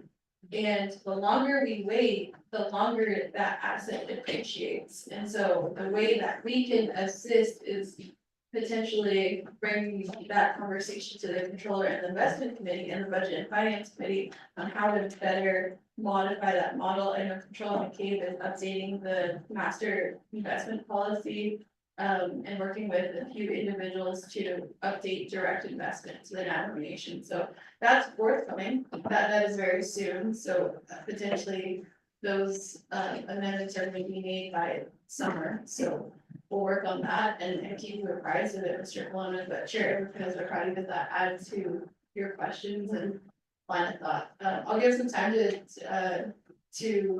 Mr. Colonna to respond, and I don't know if Controller McCabe wants to respond to anything today, but go back to Mr. Colonna. Thank you, Madam Chair, and Honorable Delegate Crowdy, appreciate the question. And some of the same concerns you have is something that the division has looked at, we've had this capacity since 2017 as a result of negotiations with the closure of NGS, and part of it was the nation wanted the 500 megawatts. And then that was about it. There had been nothing all these years. And then we started looking at energy from our perspective now, since taking over the division position and looking at, okay, where are we at? What are we gonna do with this? Because we can see the fixed costs, and there's been questions previously asked as to how long we're gonna continue to be able to take this commodity that we have, and when can we put it to use? And who can put it to use? And so we've been working on, division has been working on developing the energy office. And that's where Maya comes in as the consultant from to be able to come in and start analyzing where we are from the nation's perspective, from capacity, building side, to start really do as Chair Parrish mentioned, is it something that the nation can start developing? Instead of waiting for developer to come in and input money, and which now today is going to be probably a slower process. A lot of the money that were identified for renewable energy are now stagnating. We can see companies just kind of just holding back to see what happens. Are those funds going to keep coming? Is the new Trump administration going to claw back a lot of the new renewable energy money back? And some of these companies and investors were all banking on what became available several years ago. So we can see that happening, and we're talking to some of the developers that, well, we're kind of going to see how things are going to start working out. Is it going to happen? Is it not going to happen? And so I think right now, our best move, and that's what we started late last year, that our best move now is just to get with WAPA and ask them to assist us in marketing the 500 megawatts and see how many will make it available for 5 years. So if somebody said yes, then they're able to be able to have that use up to 5 years while we are working on exactly what you're talking about. Is it going to be a project that the nation's going to develop? Or we're going to be looking at the private sector to develop that? Or the existing, what is available now that could be a part of the 500 megawatts? And so we have another individual coming on board this week. We thought they would be on board yesterday. We're finalizing up the insurance side of it, so they'll be coming on board. And their job is going to be tackling this, the establishment of the energy office, the amendments of the energy policy, and really put a proactive approach as to where is the nation moving forward with the energy opportunity that we have here for us. Not only is it wind, solar, but thermo. We have the hydro pump storage side. What's going to work for us, but there's a timeline of construction before they actually get into operation. So I think once we WAPA starts marketing this, I think we'll have a better idea to report back to the committee as to this is what the market said they're going to be able to do. This is going to be the return for the Navajo Nation. How much of that is going to be offset with X number of megawatts? Or are we going to be able to get all 500 megawatts obligated? Right now, we don't know that, but hopefully soon we'll be able to have that information. And then, work with the controller with all the opportunities that the nation can be proactive in. We do have one project, kind of a community project for solar that's coming online. It's funded, so but that's a little small scale project. We need something to produce 500 to 700 megawatts. So those are my response. Thank you. Thank you, Mr. Malama. Chair Ember Kazim, does that answer your question? Do you have any questions? No more questions? I'm just gonna make a recommendation. No more questions. I'm just gonna make a recommendation committee that we continue to monitor this fixed cost. Because since it was a fixed cost that the government is responsible for, I haven't seen up to this point the program making an effort to maximize this asset. I'm very familiar with the Department of Energy's, collaboration. I was the delegate who participated in those discussions. But we do know that, and just from the trend, within the last 8 years, nothing has been done. I just think the committee we should add this and see what is a strategy working with our other colleagues.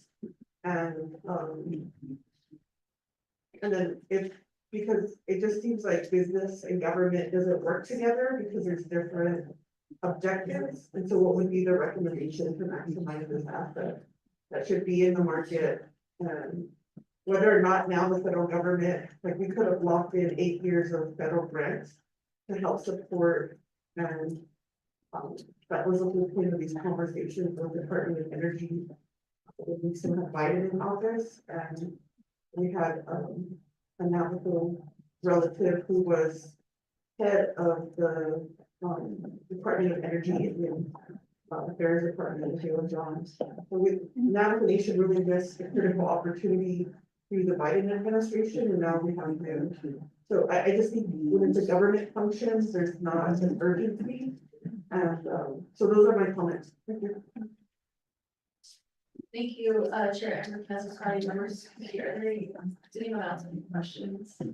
I'll go to Doug Shirley. Thank you, everybody, for being safe and well. This question might go back to the controller.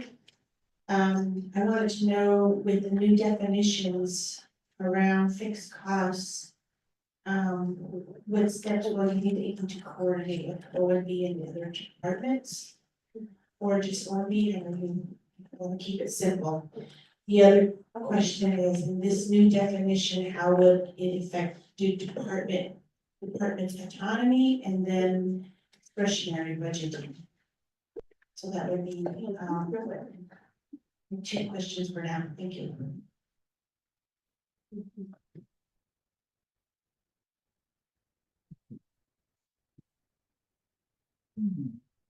All right, okay. We can go, I think Mr. Leal can explain, but I'll give some time to Controller McCabe, and then whatever controller might have missed, we'll go over to Mr. Leal too, so Controller McCabe.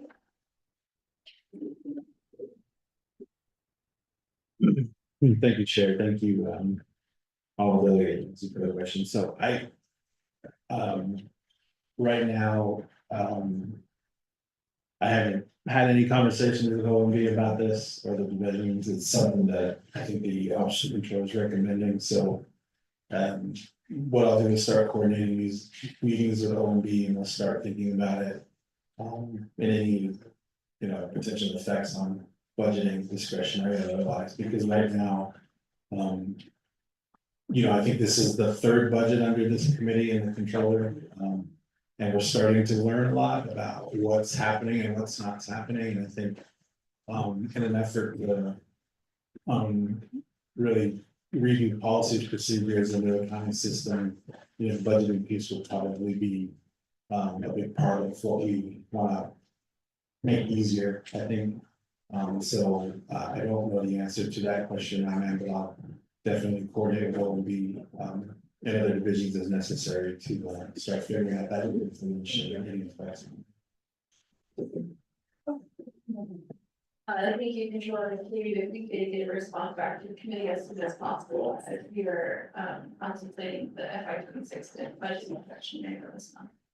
I'll go to Mr. Leal. Mr. Leal, do you have any other, could you provide Delegate Shirley Hadley a little bit more information about how fixed costs, how the Office of Management and Budget works with the departments, divisions and programs who receive the fixed costs in that background? Thank you, Mr. Hiller, for your time. Mr. Sharp, there you go. Thank you.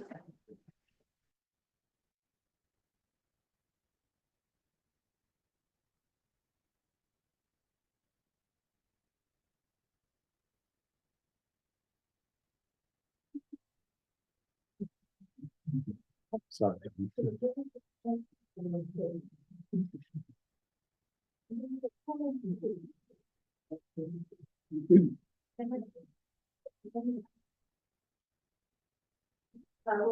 Is it that bad? Madam Chair, members of the Budget and Finance Committee. And everybody that's in attendance. As well as those listening in online. Just to provide a little bit of background. For delegate Sherilyn Young's. Fixed costs in general originally. To borrow the words of the controller. It's for the basic operating costs.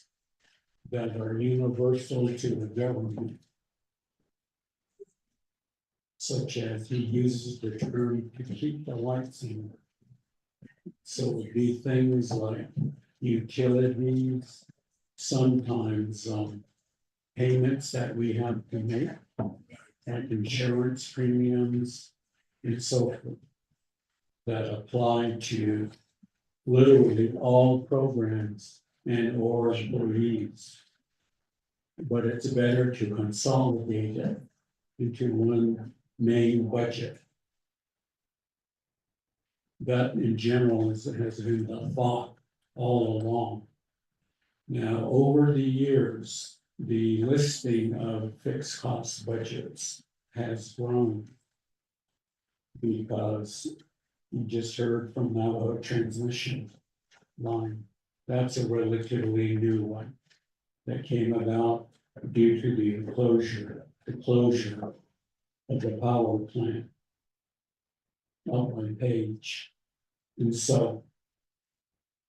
A number of the fixed cost accounts now. There's quite a number of them that are for office rental. That's relatively new. That's just developed over the last 4 or 5 years. We never used to include that. But one of the prior BNF committees learned that office rental space, even repairs and renovation are eligible costs. So the definition of the fixed cost group was amended to include that.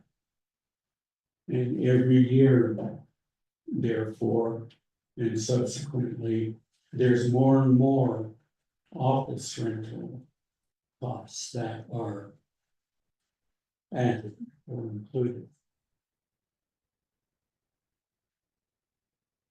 So in general, that's the background of how it originated. And how it is devised.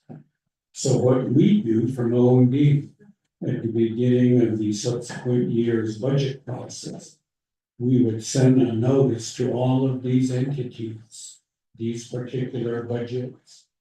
If there's a host, division, or branch, and ask them for their latest recommended budget. Sometimes they go up, and sometimes they go down. In a couple of cases, I remember the need for the particular fixed costs ended. So they were no longer funded. So generally speaking, that's how we do it. Now, what OEB does, what we try our best to do, is we'll start with the funding base. And whatever they were funded at. And look at, as the controller is showing you, he's showing the percentages, not really the amounts. But we would look at the particular budget and figure how much they spent. So just like the BNF committee has been looking at budgets this fiscal year, you could fund them at 100%, or at least 100% of the requests. But then when you look at it afterwards, they didn't spend it anyway. So that's a factor, whether we would either slightly reduce their budget or maintain them at the base or whether they have an additional need. Now, what's not shown yet in these, in the report, but it's gonna come up soon.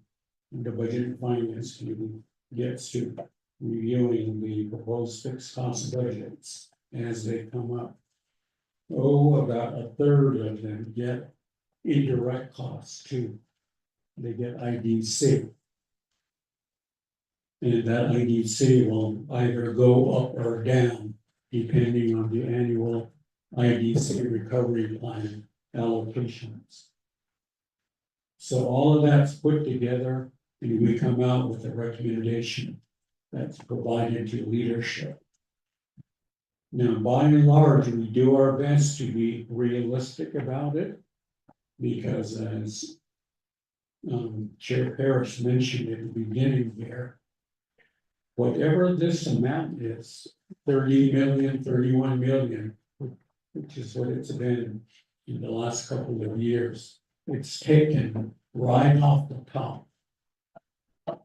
So the more it is, the more it's taken off the top. And so forth. Because again, the fixed cost is a group you want to fund as best you can from the start. For example, the insurance premiums, that's part of the fixed costs. They typically, once the budget is approved, they'll make the insurance premium payments by the end of October. So for the whole year, so they would do it right from the start. So if you were to look at their budget separately, you would see that they spend like 100% in the first month. And some of them are more sporadic during the course of the year and so on. There's I notice in our annual budget, what we show in the fixed costs budget, there's an exhibit is all general. But I noticed that in this report that controller gave, there's a couple of them that technically we haven't labeled them or marked them as fixed costs because they're not funded by the general fund. The ERP as an example, the enterprise resource project. That's funded by the personnel lapse. And then another example is the one that Ms. Toddy was talking about, the classification pay plan study. That's also funded by the personnel lapse. So in the exhibit that we annually put into the budget, those two don't show in that exhibit. But they are funded. So I realize that I'm sure the controller is trying to show that even though they're funded separately, they could be considered a fixed cost. That's why he's including them. So that's additional remarks and a little bit of background of the fixed costs. And my last comment would be is that I agree with the controller that it's a good time to revisit the subject and work on better defining the definition. Because as you just heard me say, in the past it started pretty basic and elementary, but over time it's grown, expanded. And for example, all of these office rentals, they were never included before. But every year it seems the more that programs become aware of it, and they have rental, building rental, they want to be included. But when they do that, this is typically how they're thinking about it. Let's say they're paying 25,000 in office rent. Right now, it comes out of their regular budget. So what they're hoping to do is get that funded under the fixed cost group, which is good because it comes off the top. But they don't want to be reduced by 25,000 either. You see, so they want another budget to capture the costs, but keep their base the same. So that's some of the consideration that goes into this as well. And my last comment would be, I know that Delegate Crowley was raising the question in the last budget process. For example, one example would be OMB. We pay about 100,000 annually in building rental down at the museum. But it's supposed to be quote unquote temporary until administration building 1 is ultimately finally fixed. So here we are, 5 years later, we're still there. But things are moving now finally. So that we hope that by the end of late this summer, we'll be able to return again. But we would have saved some money along the way, yeah. We had chosen to add our fixed cost bill to this listing. Madam Chair, those are my additional remarks and comments. Thank you, Mr. Buell, and I hope that extra $500,000 in the FY 25 budget is a sustain with that, your transitions for permanent home for the employees, because I know that there's if you've ever been to OMB, they have folding tables of the stacked paper, which is a huge fire hazard. So we're ensuring, that you're moving forward to getting those office spaces for the employees. So thank you, and Mr. Buell, before you leave, I think Chair McCarty had a question about the business unit 118020, which is fixed cost investment. So that's the contract that you pay out for the individual or the firm that calculates the indirect costs for the nation. Does that bill get paid out later this year? Is it going to stay at 21%? I think those were along the lines of questions that Chair McCarty had.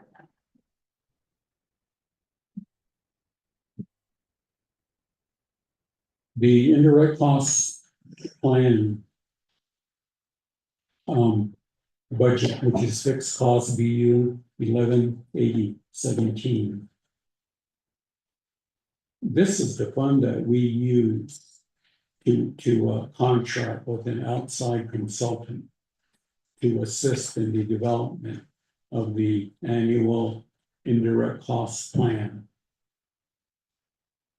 So that I think you've heard the controller make comments before about the IDC plan currently being at 15+%.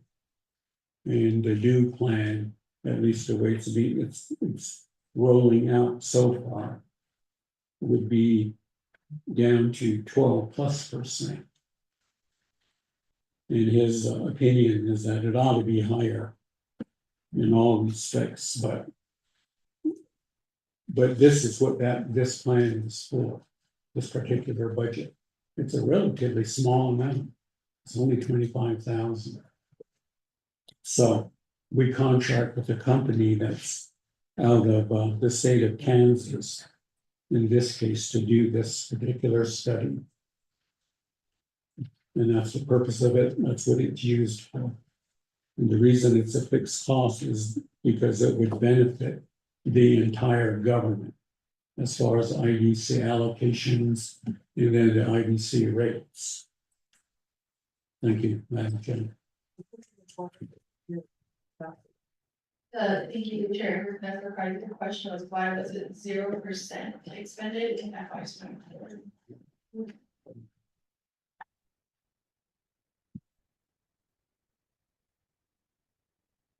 And Mr. Cordell, sure he isn't here today, but, to the best of your knowledge, Mr. Bill, you know why it was 0% last year?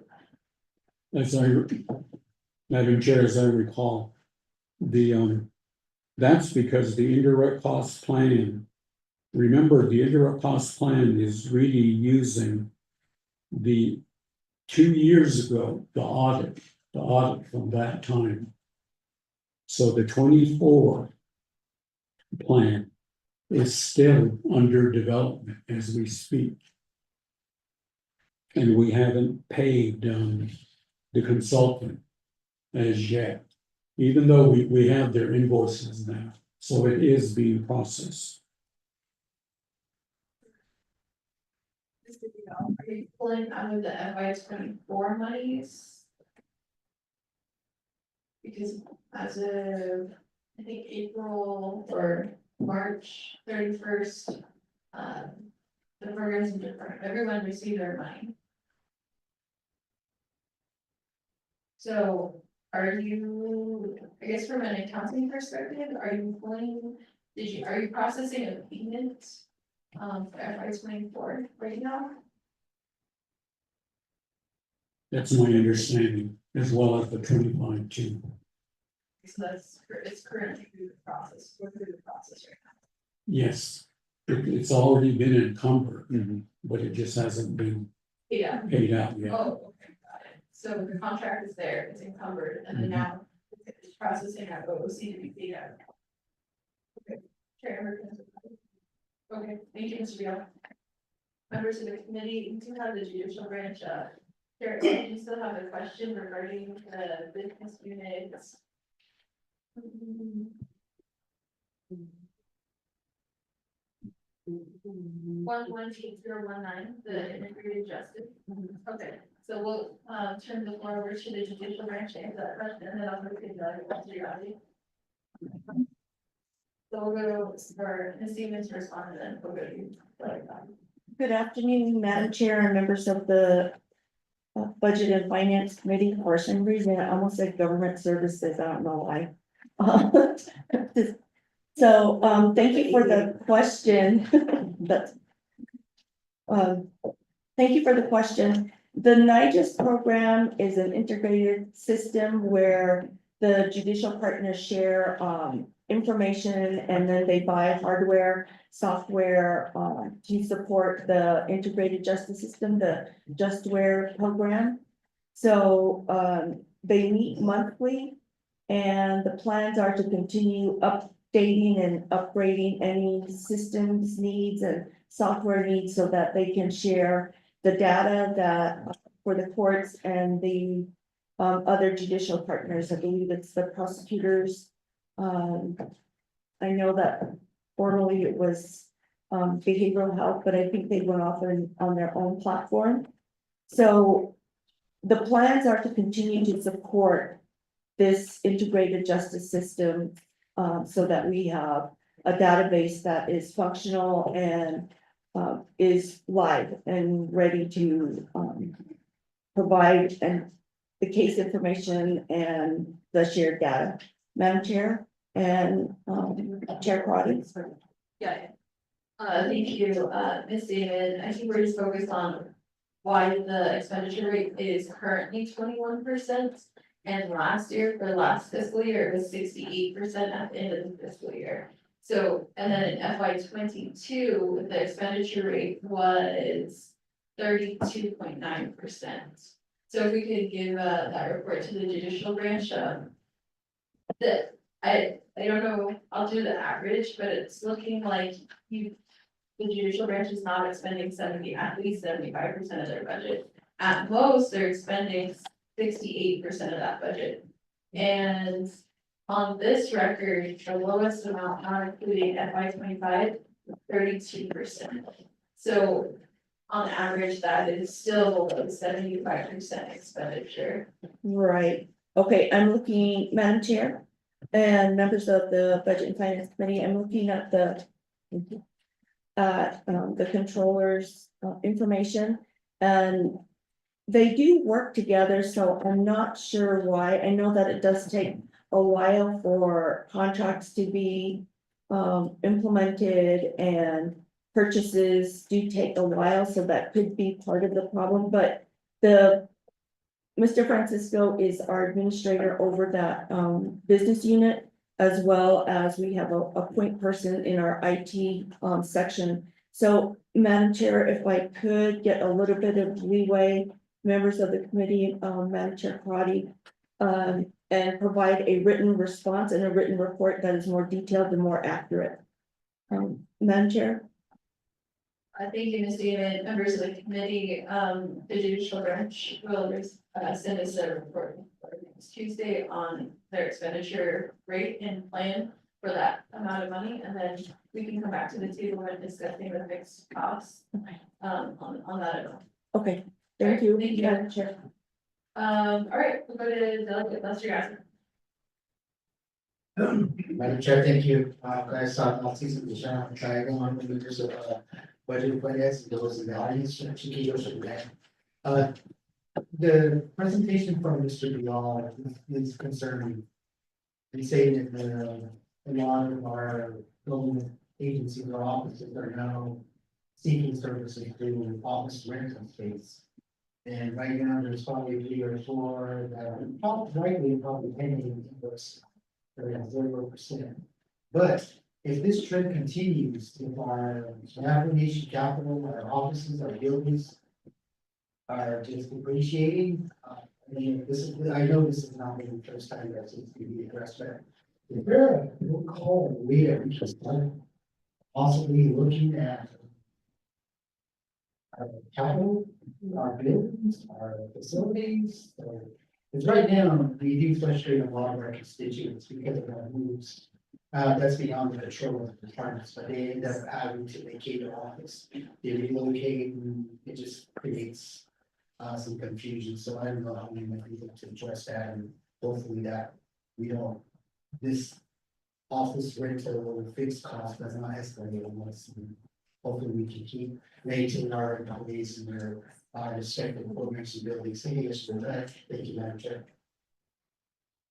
Thank you, Delegate Lester Yazzie. I am looking at some of the additional fixed costs relating to the capital application and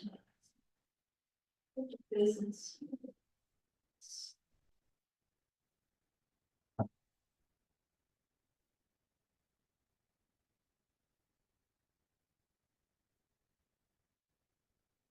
Well, the navigation utilities with the Division of General Services, they are 37% right now. So that's bills that should be paid upfront. That's not saying what they don't have, money they do have money, they're just not spending.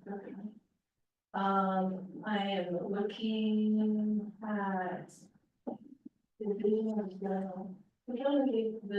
The Division of General Services has money for repairs and maintenance. Is that 118026?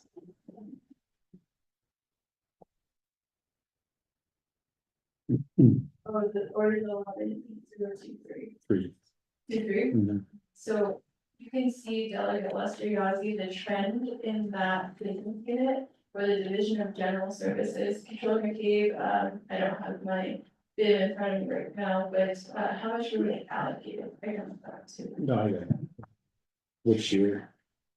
Let's pull up fixed costs for FY 25. No, we'll go back to FY 24, we just got that. Okay, 24.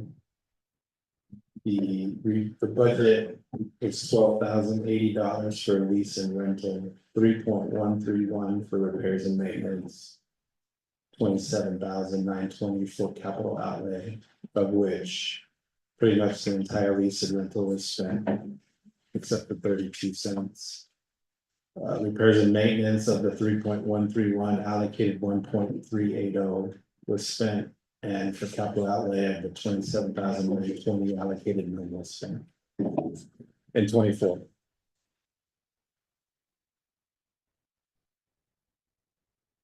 So if we're looking at business unit 118023, that's 26%, 26.01% plus 31.2% plus 18.09% plus 43.92% plus.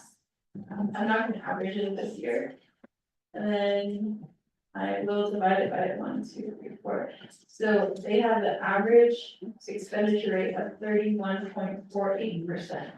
So our division of general services is spending money to maintain our offices, departments and buildings only at 31%, and the money comes into the fixed cost. They don't have to go to any other oversight committee to ask for that money. They just get that money off of the top to their budget. Once we pass the budget instruction manual, so they do have money, they're not spending the money. And so Controller McCabe has even recommended to us right this year to add $50 million to the budget so that they can continue to maintain our building, yet they're not even spending the thousands of dollars that they get right now. So we can try to put money to and give them that big dollar amount for money, but if they're not taking care of what they have right now, then how are they gonna take care of a bigger responsibility? So Division of General Services was not here for the record. Or, okay, are you here? Okay, so for Mr. Dale. I'm the deputy. Deputy, okay, well, welcome up to the stage. Do you introduce yourself to the committee? Thank you for being here.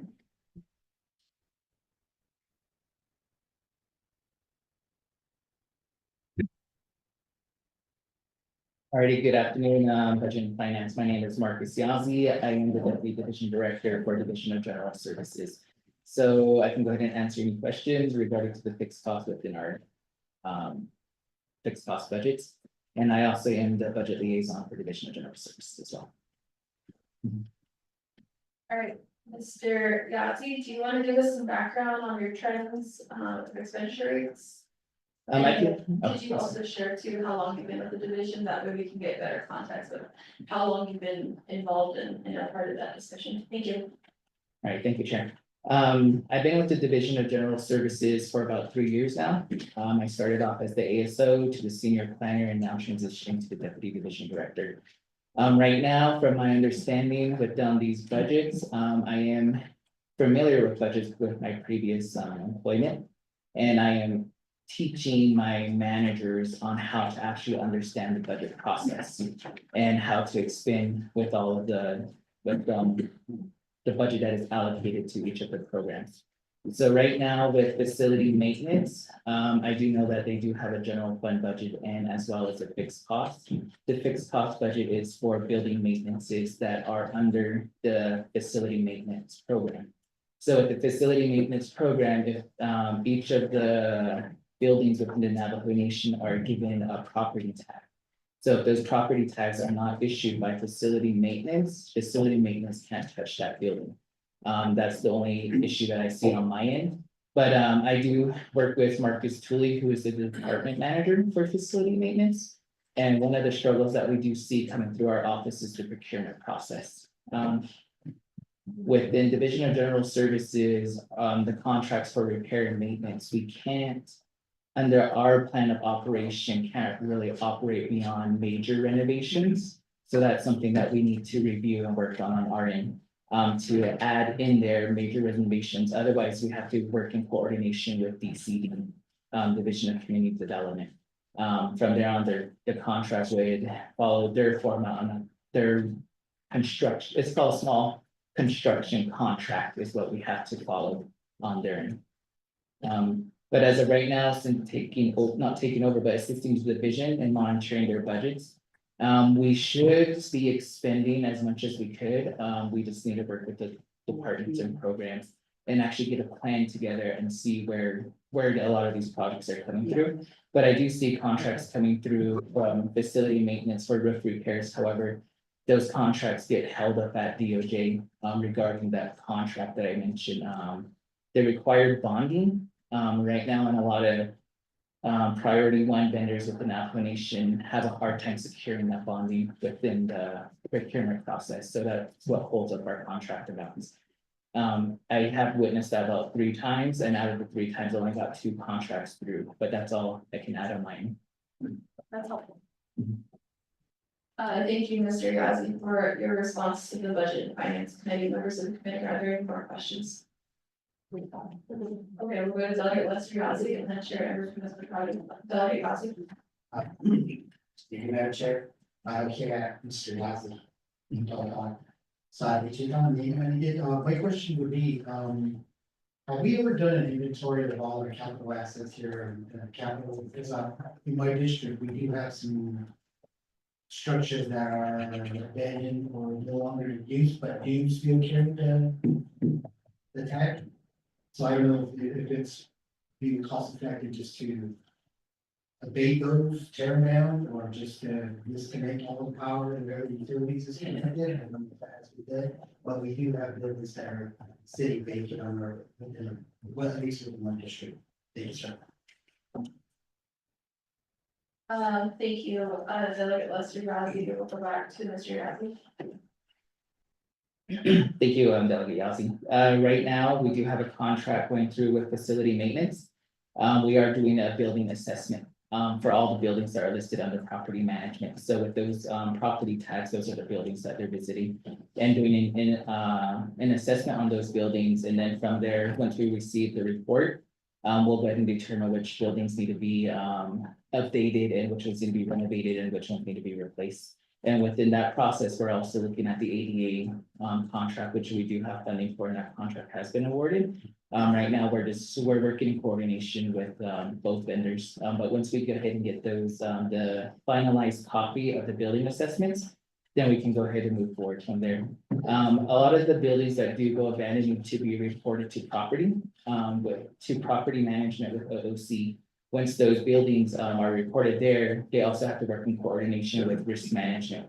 Because risk management also has to have those buildings on their UESs that they are vacant or abandoned. We do need to see that information on our end as well. So those 2 programs have to work in coordination along with facility maintenance.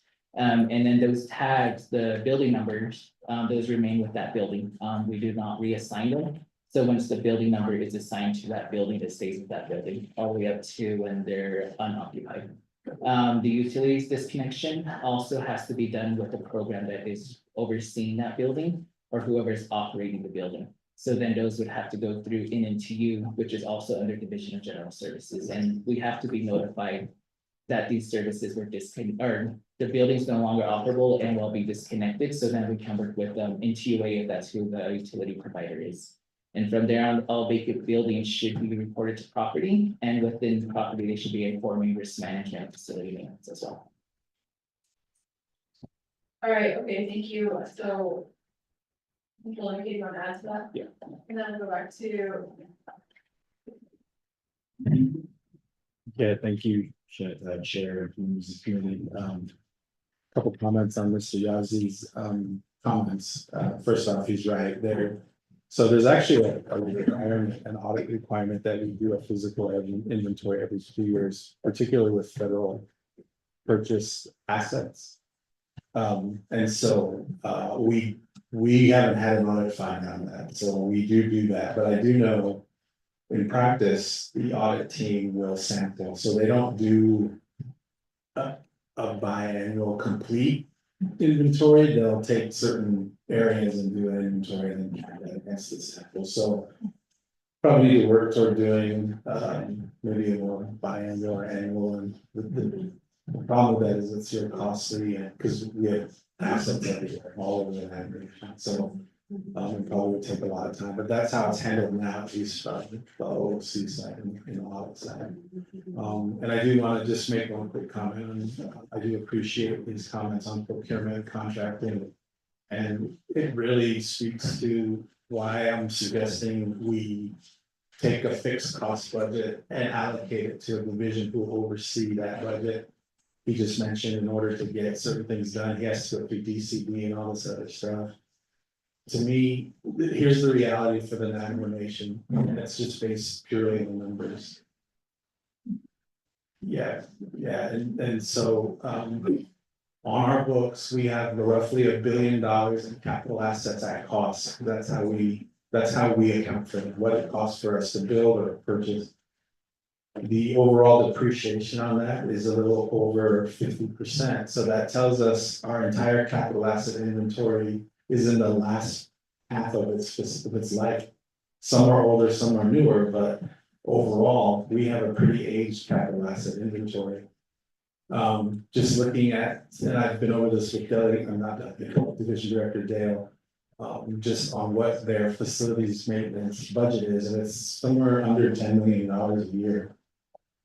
And I made a comment, even if you just take 10% of the depreciated cost value of say $550 million, that will dictate a $55 million repair and maintenance budget. That's where I get that number that Chair was referring to, so. My personal opinion is our repair and maintenance effort is severely underfunded. And that's why you have buildings rotting with a tag on it and nothing being done about it. I don't think it's a reflection of the division so much as it is, we just have never put enough money to take care of the public's capital assets. So just to add that, Shanetta, thank you.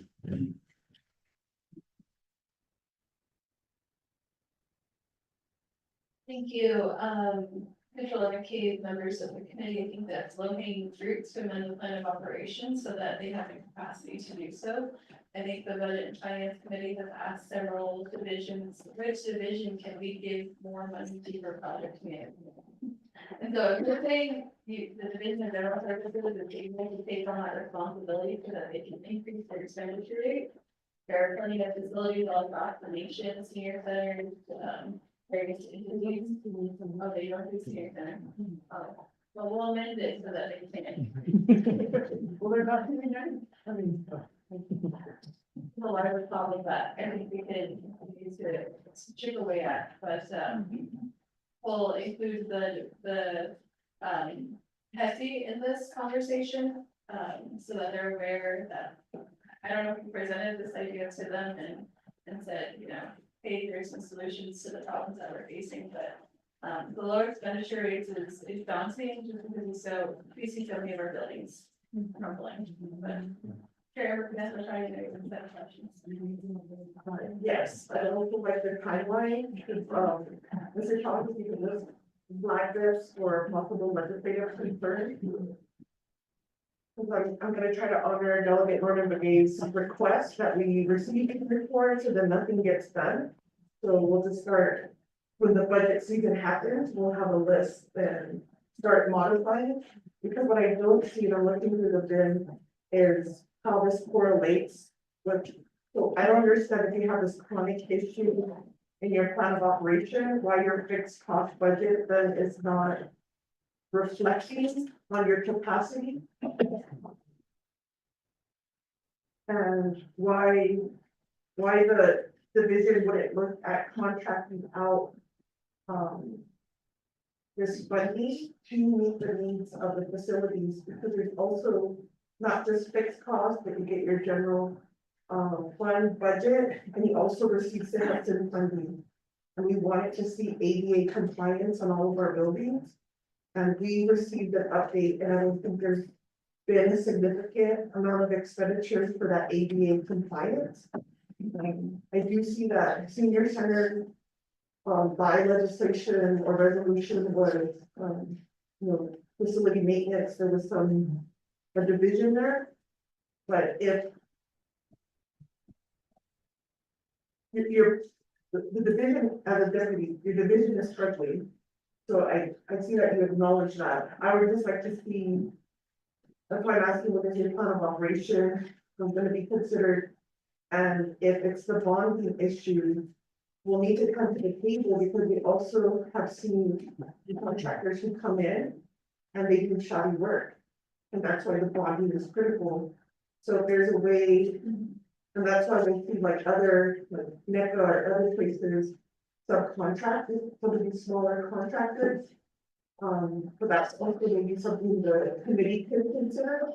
If we want to encourage small businesses with, the cost will always be high in the rural area.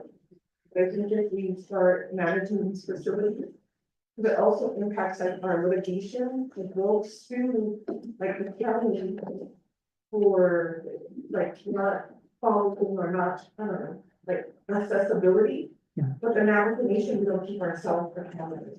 And so we do have a navigation disability coalition. And they're asking the delegates and the nation to step it up and to provide accessible spaces. So that's why the council chambers was remodeled, to have that ramp and that space and the bathrooms. But we're not seeing that across the board. And just the concern on some of the facility pictures we received, because that does impact our workforce. But I don't know if we have a strategic plan. I would just like to see what that looks like. So there's accountability, because I wouldn't support a fixed budget this year on the same numbers if historically they're not able to utilize that funding. And then if we're trying to control it, if these are our assets, we have to protect them. And we're doing the same thing with project management. Like, is there a conversation we need to have with controller when he hires a firm to maintain it? It does come out of premium. But if we need a plan, if 50% of our assets is ending their year of life, we have to have a plan in right now. I've never seen one. So it'd be nice because as council, we'll get requests for additional buildings. We're saying, how are you gonna operate and maintain? How are you gonna sustain that? If not with the nation, then it's not gonna be part of our capital. So I see more of a complex issue with this, that I'd like to see just some planning, or if you already have that planning, send that to me before the next round of fixed cost conversation. Thank you, Jeff. Yeah, thank you, Mr. Tommy, could you just note that for the record, for a committee considers the big spot in the budget instruction manual that they're, the committee's requesting a response from the Division of General Services. And then, I guess in collaboration to the property at the office of the controller, maybe controller, the Department of Property management, property, at the office of the controller, to get some insight on what they see. I don't know if they calculate depreciation or do further calculations or just keep an inventory for the nation, but if they could just offer their expertise to the discussion, we'd appreciate that. Thank you. Members of the committee, are there any other questions? All right, hearing none at this time, thank you, Mr. Rossi, for the update, and we will continue to watch over this. I feel like the community is the one that kind of like our whip, so we, you know, action over report, so we need actions. Thank you. Awesome. All right, thank you, Budget and Finance. Congratulations on the All right, members of the committee, we're going to go back to the main, the report here is minimum funding questions to the report today. That can call for questions on the report. We do have several, I just want to touch that, we do have several action items, which is a written report from the Division of Human Resources regarding the business unit 118015, and also a written report from the judicial branch on their plan on business unit 118015. We also have a request for a written response to the fixed cost for facilities, which is business unit 118023. Also, further monitoring of business unit 118027, the transmission cost. And then also to add to the responses, can we also ask the legislative branch, the navigation election office? Well, that might not be it. We figured that out. That might be chapter officials. So we'll need to get the, I think it's elected officials. Oh, Sean, did you provide us a full panel for the business units? We could just. Oh, in the report? Yeah, Yeah. okay, scratch that. But it's still that same business. And then Sean, could you work with CHR on cleaning up business unit 118037 and also the 118022? I don't know if it needs to be consolidated this year or if it's just one business, one fixed cost. So 11802 is FMIS maintenance, and then 118037, do you still need, it's for the ERP, so I don't know if you still need 2 business units or 1 business unit. Okay, we'll clean it up. Yeah, clean that up, let us know your recommendation on that. Members of the committee, are there any other requests? Go to Delegate Shirley Yasi. Thank you again. I'm looking at our patterns and our spending patterns, and I wanted to ask about how we account for business units that overspend. So in like 2023 utilities, we went over by 6%. And then it looks like for this year, external funds cash in will be over by almost 11%. I'm just kind of wondering what happens in that situation. Thank you. Thank you, Delegate Shirley Yasi. Correct me if I'm wrong. The 110% is covered because of I don't know if this is the unmet need in the continuing resolution, but I could be wrong. Maybe Mr. Vial, could you answer that question about the external cash match over expenditure of 110%?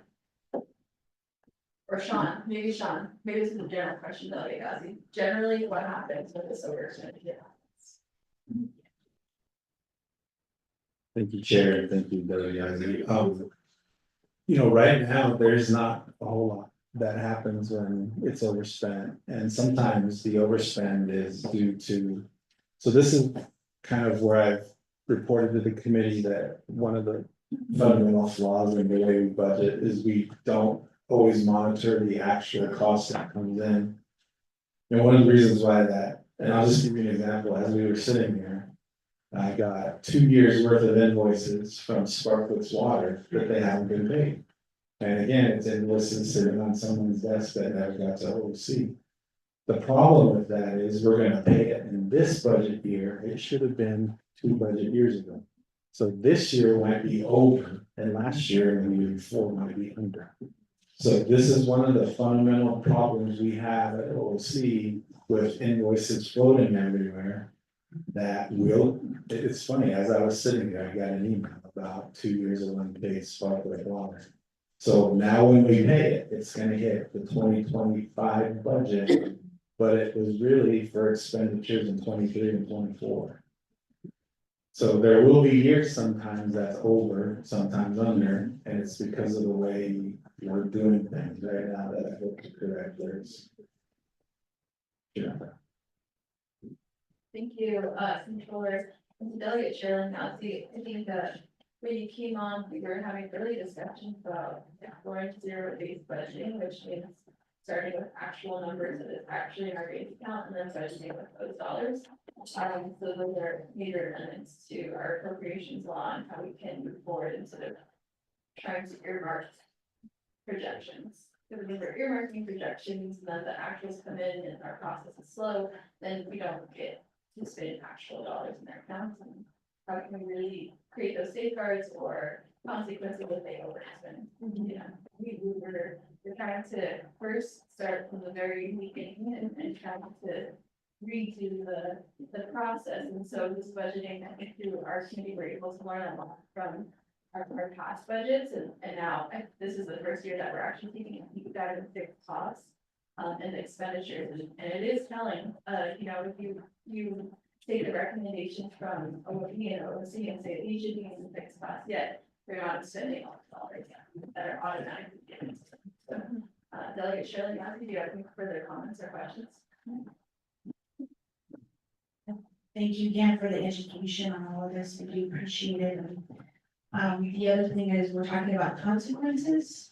Maybe that could be included as part of our definitions, what consequences would happen if there's 2 years worth of invoices floating around. You know, how does that impact the future of that program? What needs to happen? And then the other things, those that are not spending their amounts. I think, you know, maybe that could be something we're considering. Thank you. Thank you, Delegate Shirley Yasi. We will continue to monitor that. So those are the programs that I did list, members of the committee. as we're closing up this report, are there any other, business units you wish to hear a written response on? Potentially, let's see, I recommend that we get a response from utilities as a division of general services on their expenditures. I do appreciate the deputy being here. So we'll hear back about utilities and also.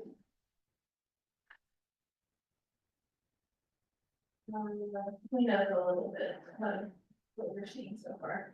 So again, thank you to the Office of Management and Budget for, working on this year's fixed costs schedule. I just want to make the announcement to everyone who is receiving the fixed costs as of today, as of, this report today, every business unit that is receiving the fixed costs, that you need to get your budget into the Office of Management and Budget. The Office of Management and Budget sent that notification out last Friday, and so there's many that have not sent in their budget so far, so please send in your budget today. We need that information now. We need that information today because the Budget and Finance Committee is moving in a direction of passing the budget instruction manual for FY 26 within the next few weeks. They're not waiting until summer to pass the bid. So we're gonna continue to move forward to pass the bid, within the 30 days. We're doing our best to get that to the committee before the 30 days, as outlined in the code. However, OMB is having trouble getting those budgets in. So again, take a look at emails, since we all sent an email out. We're gonna send another email out to support that so that all those budgets get in. So thank you all, members of the committee. With that, let's go to a vote on the report. Delegate Norman Begay, votes green. Delegate Sherilyn Nazi, how do you vote? Delegate Sherilyn Nazi, votes green. Chairman Eric Nestor Cardi, how do you vote? Chairman Eric Nestor Cardi, votes green, and Delegate Lester Yasi, how do you vote? Madam Chair, we're going to thank you. Delegate Lester Yasi, votes green. With that, we have 4 members voting in affirmative, 0 opposed, myself not voting. And Vice Chairman Carl Slater, excused today. The motion does carry.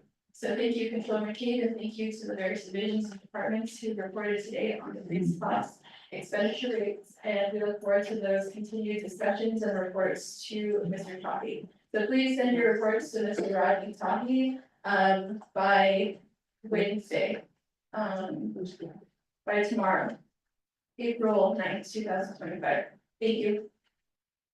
All right, with that, members of the committee, we're gonna move on to our second report of the day. Report B is from the report of the Division of Human Resources and the Judicial Branch Human Resources on the vacancy cost. And we have received some hard copies of reports from Ms. Gracie Tati, and also from the actually, Mr. Brown even sent out an email last night. So we'll wait, if everyone have 2 minutes, set up for the next presentation. Thank you.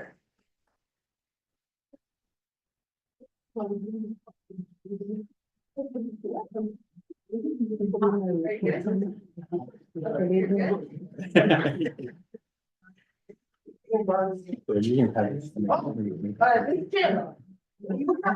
Very good. It's for the elected officials. Oh, yeah. Raising farm board and land board. So I was gonna tell controller, did you see it on the list that you presented? I didn't see it. So controller, there's some that are not on the list, like the farm board, land board, and grazing official. Okay, let me figure out. Is that one under 118032? It could be, I. No, it's land board is 115002. Farm board is, I might. Oh, I had it right there. Because we added it last year. Right? They'll have the legislation. Yeah, so grazing is 115002, Eastern Land Board 115005, farm board 115007. Correct. Okay, we'll figure that out. So that's about. You About $3 million. The legislation associated with is RDCO 7916. So it's here, we approved it, it just wasn't in controllers. Okay, but are you spending now those dollars and these are in, are you doing 100? Those are the elected officials, and it's all dependent on them submitting claims for their stipends. So we did have a request from Delegate Daniels on Slack of last year's budget, FY 25 budget, where he wanted to change. So they're not spending it. So do you spend that for them when we amend that RDC resolution? I think you have to put them in the line items.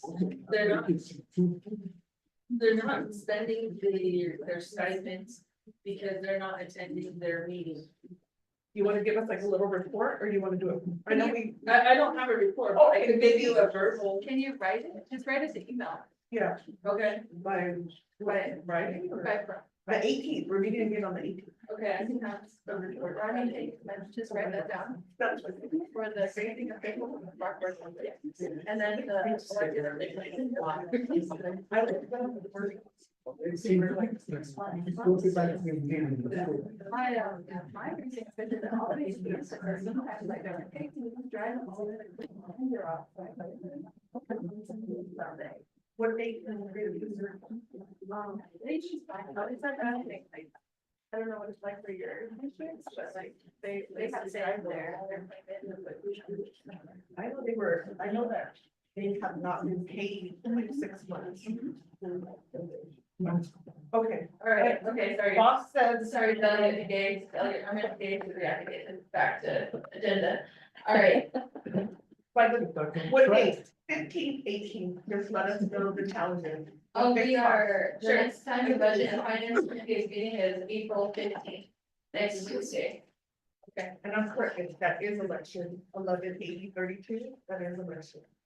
Because chapter stipends have a new business unit, so OMB will have to let us know what that is. It's 10/8 XXX.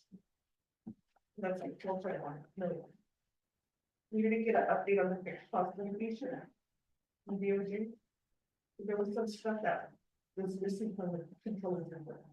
I should have voted right. Where's Sean? Just let them know. All right. Thanks. Well, before you take a motion, I want to modify my vote with this new information, if I could vote right on the. To have it done a motion, an action. Say that again, can I change your vote? There's been no official action. Unless you take another action. Oh, and. No, we're actually right now in like a I said on the record, 2 minutes for the next presentation to set up, but I did not acknowledge another motion or second, or we're not even starting the second motion.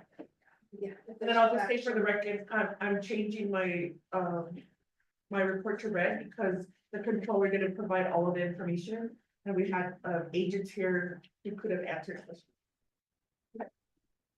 Thank you, for the record, Delegate, Chairman Everton McCarty stated the reason why she's changing her votes today on the report, and, we'll work with, thank you again for Ms. Jim for being here, again, we look forward to that written report on the questions that the committee asked in, informal discussions. Which is, for the record, it's about the stipends for the farm board members and the grazing officials, so. We're going to get that updated, expenditure rate, control McKay, we just have updated report on the last report that we had to include all the fixed costs. Per the budget instruction manual, and then I think, if you don't have all that information, I think Rob might be on the call. We can work with OMB to get all those appropriate business units, because as Chair Crowdy had mentioned, that the elected officials actually have a new business unit. So it's BFJY-20-24. That's the recommendation. Oh, yes, the bid. No, it's not, I looked in the bid, I didn't see it, I just saw the full number, but not the breakdown. In the budget, I think Mr. Bial's sending this, incorrect that, it's actually in the budget. All right, thank you. All right, we're gonna get that sorted, and for the record, Chair Crowdy changes her vote to red. So that's 1, 2, 3 voting members, 3 members voting in the affirmative, 1 member opposed, 1 member excused. the motion is carried on the report A of the committee's agenda. Okay, we're gonna move on to report B, report on from the Division of Human Resources and the Judicial Branch of Human Resources on vacancy costs. For those that are listening online, the members of the committee have, oh, Mr. John, or sorry, okay.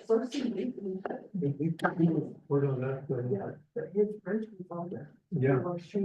So for those that are listening online, we are responding to questions that the committee has posed to the Human Resources Department at the judicial branch and the legislative and executive branch.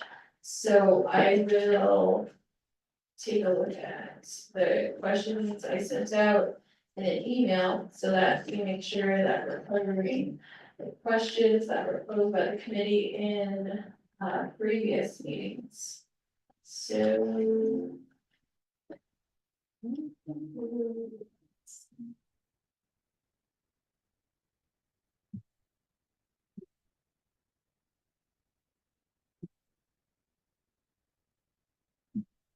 Okay, so for those listening online, the committee has posed questions about the total number of vacancies on the Navajo Nation.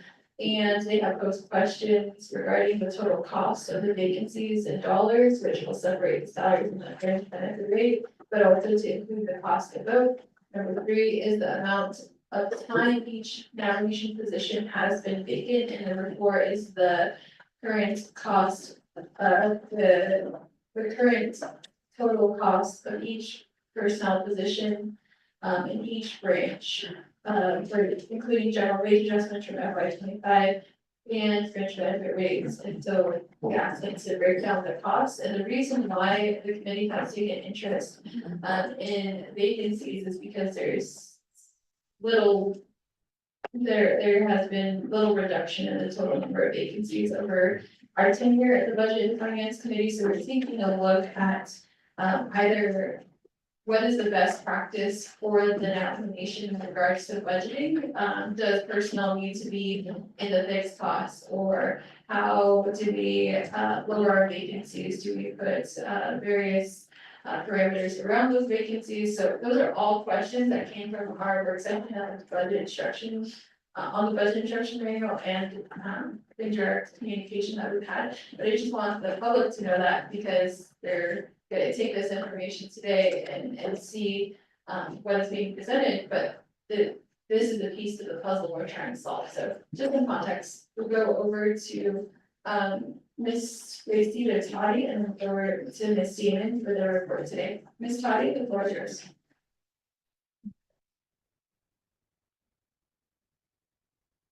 Good afternoon, Honorable Chair Parrish and honorable members of the Budget and Finance Committee. As you indicated, you did send us an email requesting information. And the first report I'll be providing is the total number of vacancies, and we did provide a summary report. And we have a detailed report, which is quite large, so we sent it digitally to Mr. Tahi, and I believe he did send each of you a copy of it. So I'm going to start out with the summary report. What we have is a listing of all the divisions, and we also have the legislative branch included. And for the legislative branch, we have 31 vacant positions. And for the executive branch, we have 1,608 vacant positions.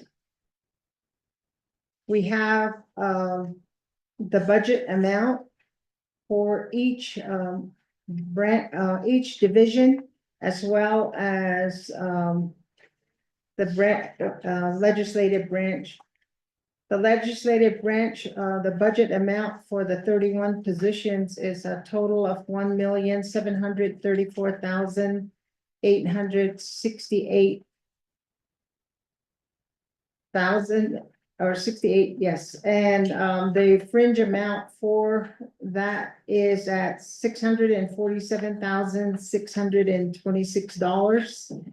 An overall total of $2,382,494. And for the executive branch, we don't have that broken down. However, we do have a total budget amount at $55,423,128. The fringe amount, there are various fringe amounts. The regular status are at 37.33%, and we also have the law enforcements that are at a higher rate. So the total fringe amount is at $20,701,276. So for the overall total of $76,124,404. And off to the right-hand column, we do have pages that's going to correspond with the detailed report. And what I show is the first division that's on the listing is the Division of Children and Families. And we have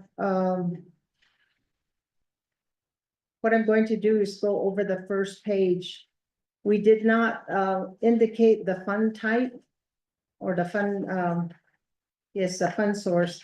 So over to the left hand of the detailed report, we do have the abbreviation for some of the fund types. The SRE is the Special Revenue External. And then we also have GF for General Fund. And we would have the external funds also at EF. So I just want to clarify the coding for that. The other is the position number. Each position within our classification plan has its own 6-digit number. The following column is the class code, which is a 4-digit code that matches up with the position title. And the next column is the budgeted amount. On this report, we will be able to provide you an updated one. We just learned that there was an error in the coding. So on the vacancy date for the first position, it remains blank.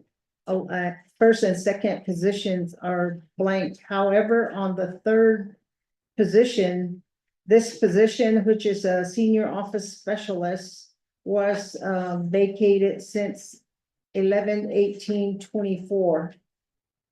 The position, the next column is the advertisement number.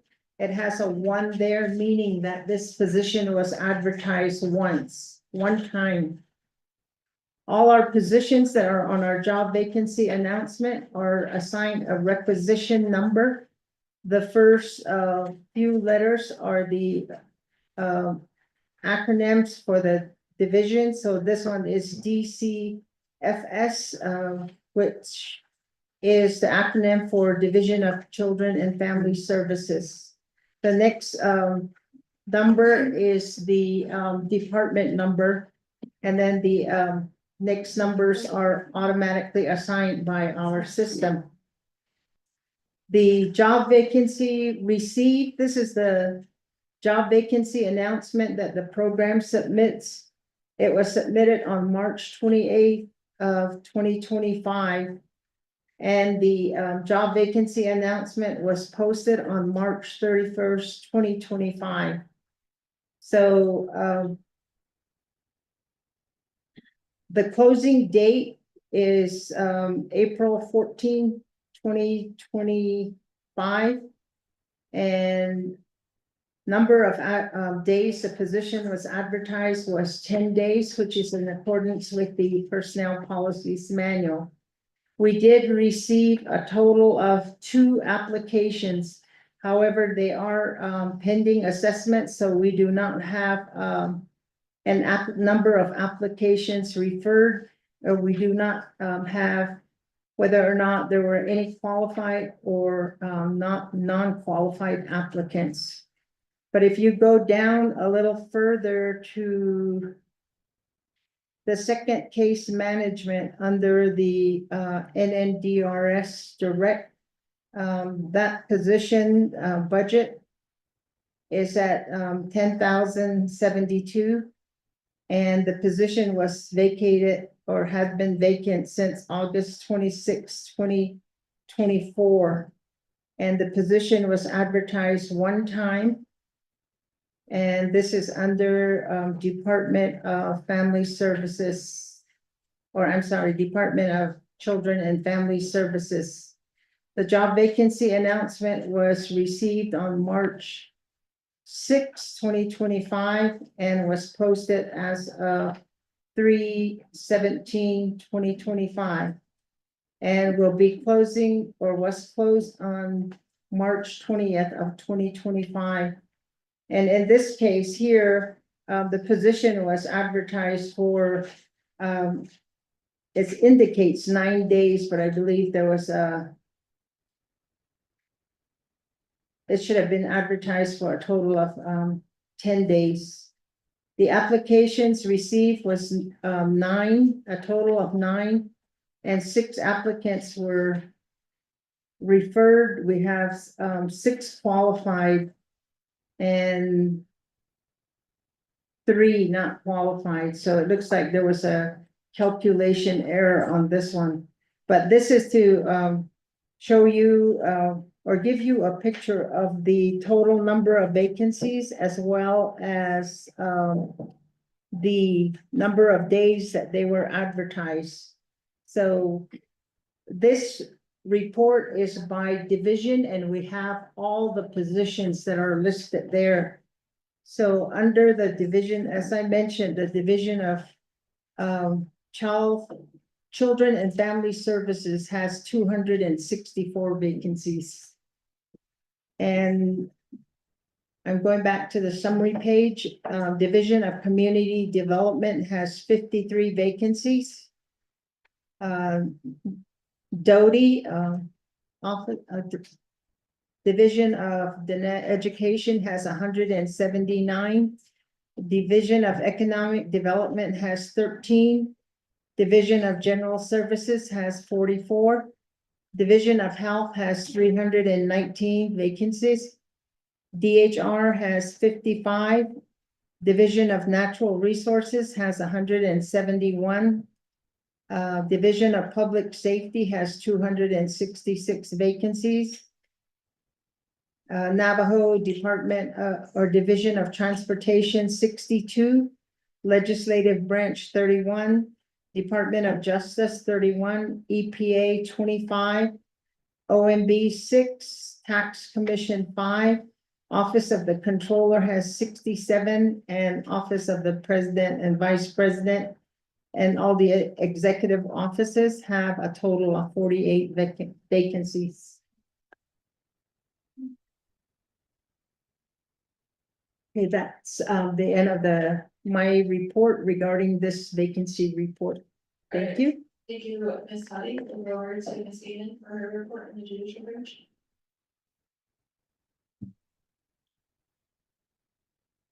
Good afternoon, members of the Budget and Finance Committee, Madam Chair. Thank you for requesting this information.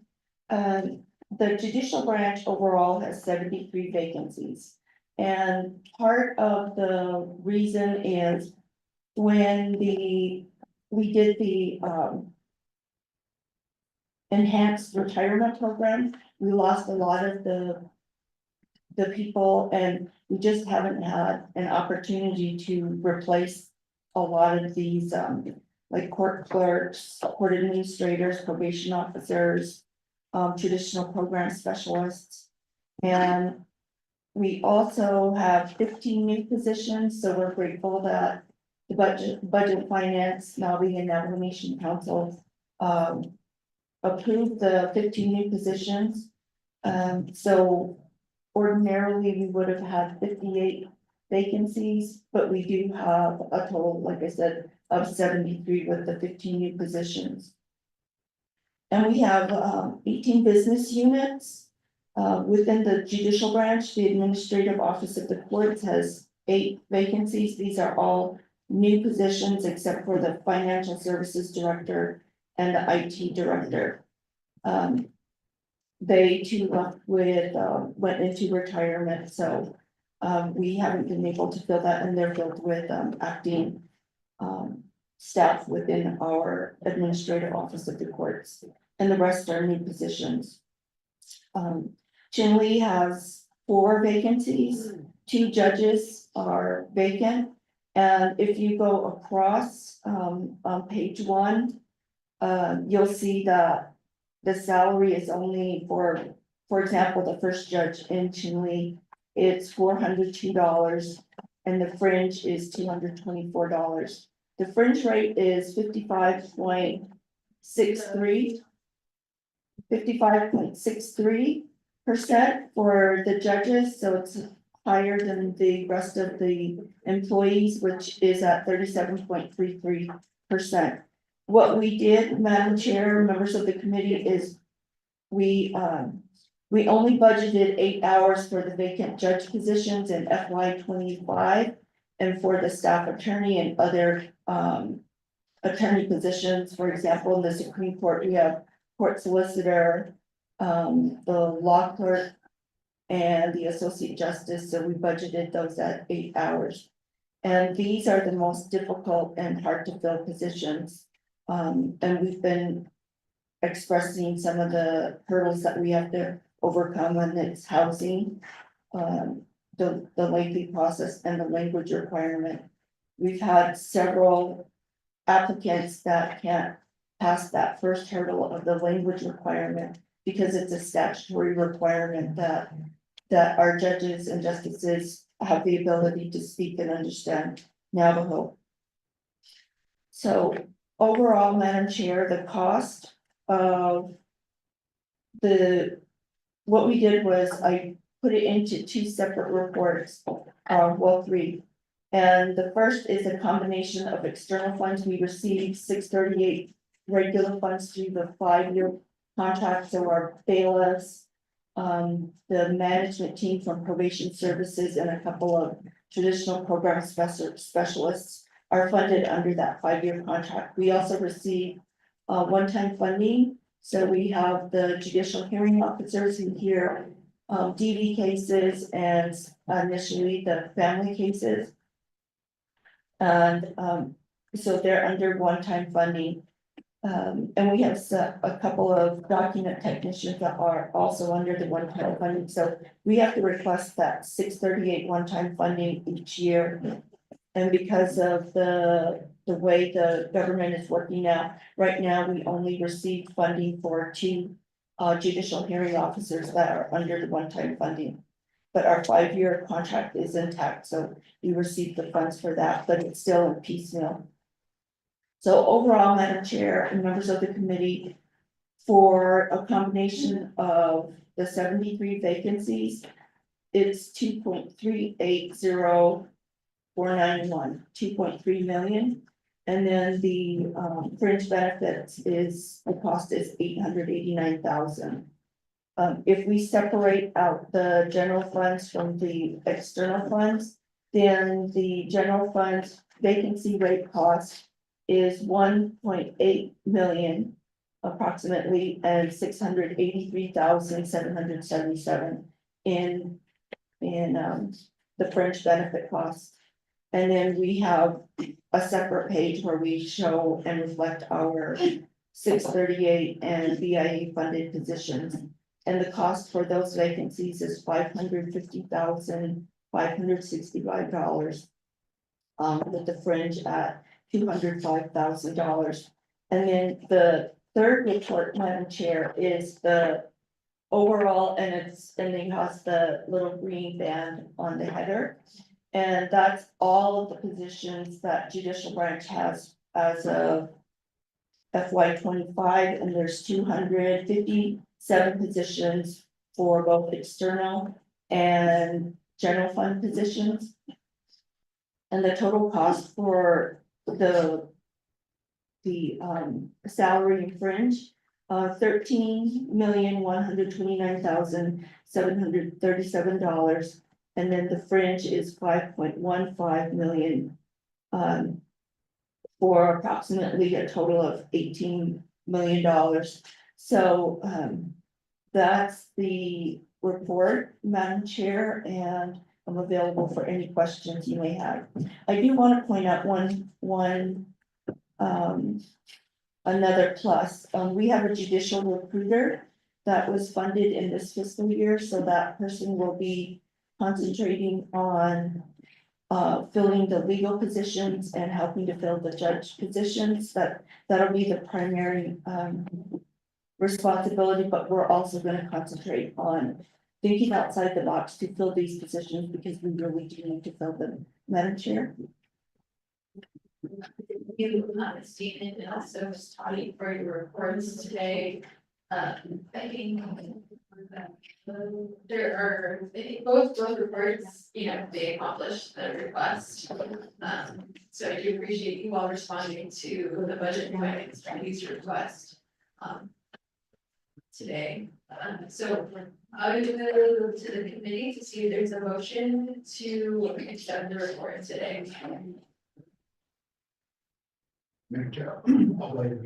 Motion by Delegate Lester Yazdi. Do we have a second to the motion? Second to the motion. Chair Lester Yazdi. Thank you. Fascinating information. I'll go to the committee for any questions.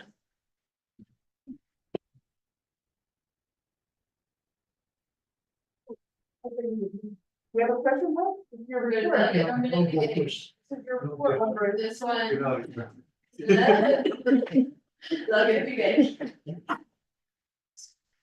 good. Good afternoon, everybody. Thank you, Chair. Report of Saudi. Thank you. Why is it so difficult to hire people like a community, at the community level, like Elmo, I mean, there's nobody that wants to go to Elmo. There's no housing. I mean, why can't we just hire normal people from there? I mean, they put applications there. And they keep getting denied, no experience, okay, and then these people take these positions, put them on 90-day probation, see if they pan out or not.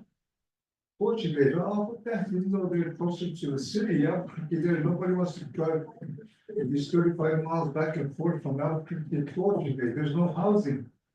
Cool. Can we somehow make exception, if they don't pan out in 90 days, if they can't handle a job, you can let them go and try another one. I'm pretty sure there's a bad apple in the crowd, so that way we can hire somebody to put these vacant positions.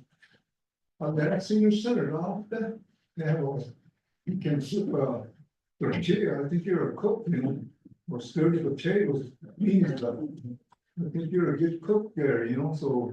I give it to so even like the judges, I mean, there's houses that. They're cheap house, so. I know that the judges are probably a bit difficult, to hire, because they have to have a chair that you have to go with, but these other vacancies, we need to fill those positions. I know in my community, since I left last year on 23rd and there's still 2 vacancies, fortunately, and Alamo and AMSP.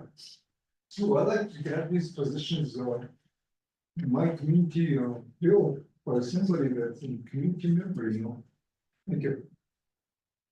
Thank you, Delegate Carmen Gay. If you look at page 28 in the report, Alamo chapter, it looks like that AMS position has not been advertised.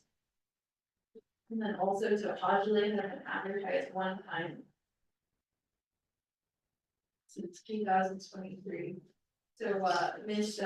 Gracie Vitali, did you provide some responses to, or I don't know, Delegate, I'm gonna give you some responses to your questions? Mhm. No? All right, because I think this is a broader question too, about personnel policy management, and that should be coming out of HESI. If they're going to work with, individuals to gain experience in those positions and then be hired. Then that's entirely a personnel, manual decision on how they want to integrate that. I know we've had discussions here about investing into education programs so that we can onboard, those students into those positions. But those are all, ideas that we have so far, as I have not seen myself or talked to the chair of HESI on where that personnel management manual will be. But I'll move to the committee for any other questions. Delegate Shirley Gallagher. Thank you for this really extensive report. I really will go through your, position vacancy advertisement report. I see there's a lot of information here. And it's, 161 pages, so I'll just need some time to review it. And if it's possible, if there's additional questions, I can, send it to you, Chair, and then, forward on to the division director. The other thing is, I do have, it might be in all of the delegates box, but there is, I guess a letter that came to us. They have a resume. This individual is doing some job searching and has applied to various positions on an application, and each time they receive a non-selection or non-letter interest. And so this person just wants to speak to a delegate, left a copy of the resume, and I'll just go ahead and forward this on to you. Because, I mean, I know that this meeting request like this come to our boxes. And, it's a big time since we're talking about vacancies, you might want to reach out to somebody who's really looking for a job, reaching out to us, and that does happen a lot. But I will need more time to look through all of your information, that would be my comment and my question. Thank you. Thank you, Delegate Shirley Gallagher.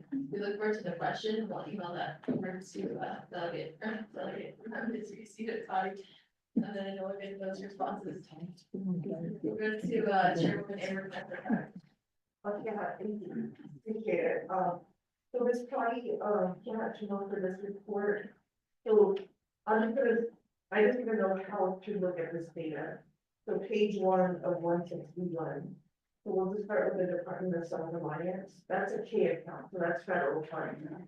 Let me try to find the general fund.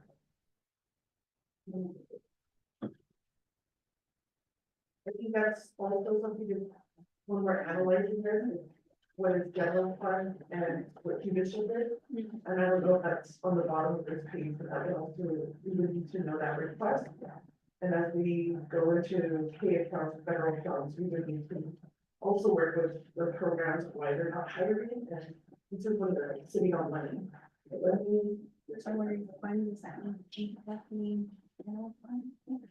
Page 17, at the bottom of page 17 is one. I think there's the business unit is the K account. So like to the very far left.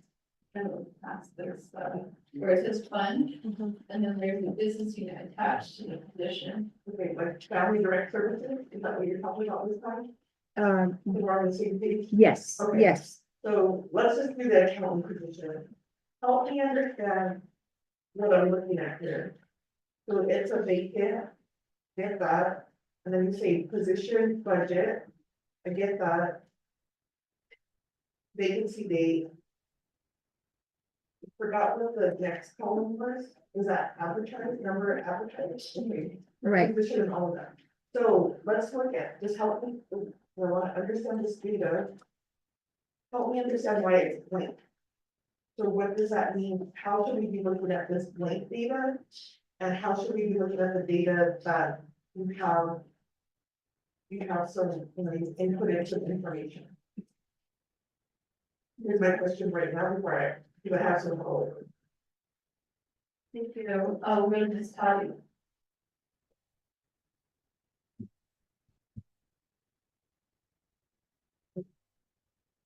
Thank you, Honorable Prati. The family service, family direct service, there's two accountant positions. The first one is a accountant position. The budget is at 11,322,000.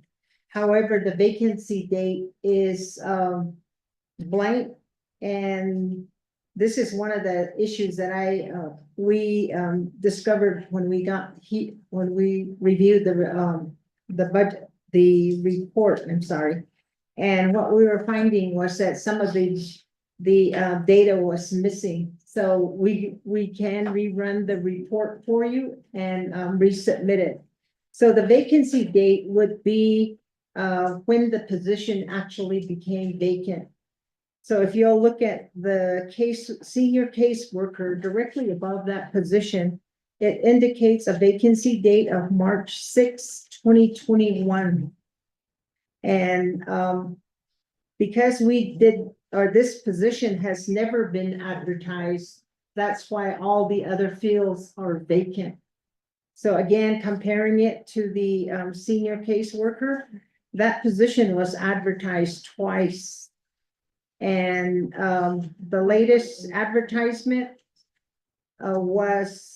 we received a job vacancy announcement on January 17, 2025.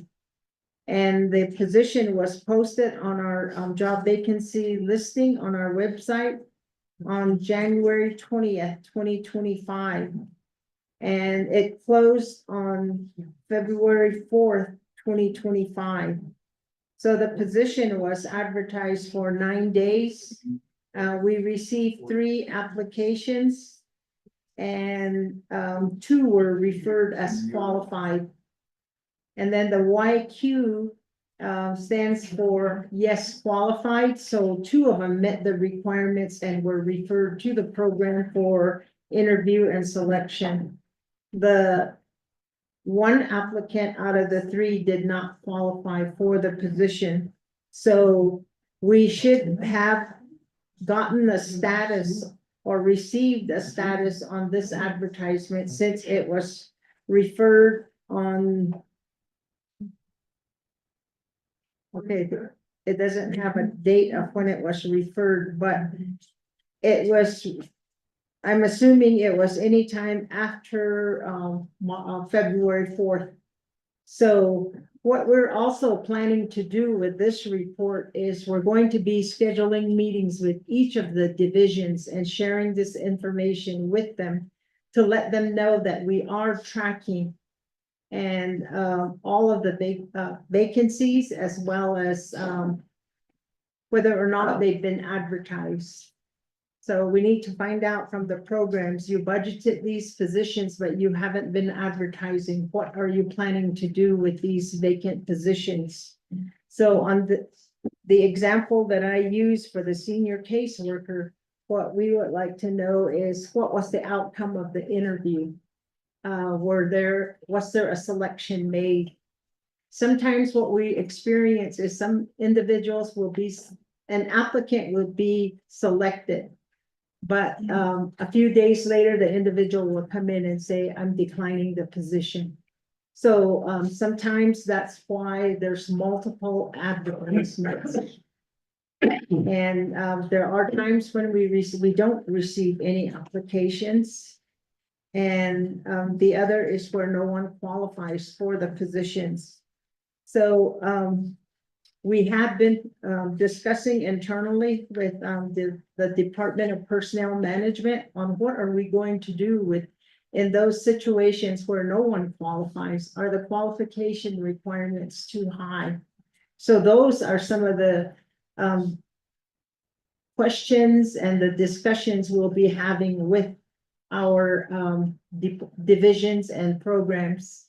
And as Delegate Begay indicated that he's got individuals that are interested in employment, however, they're deemed not qualified for the position.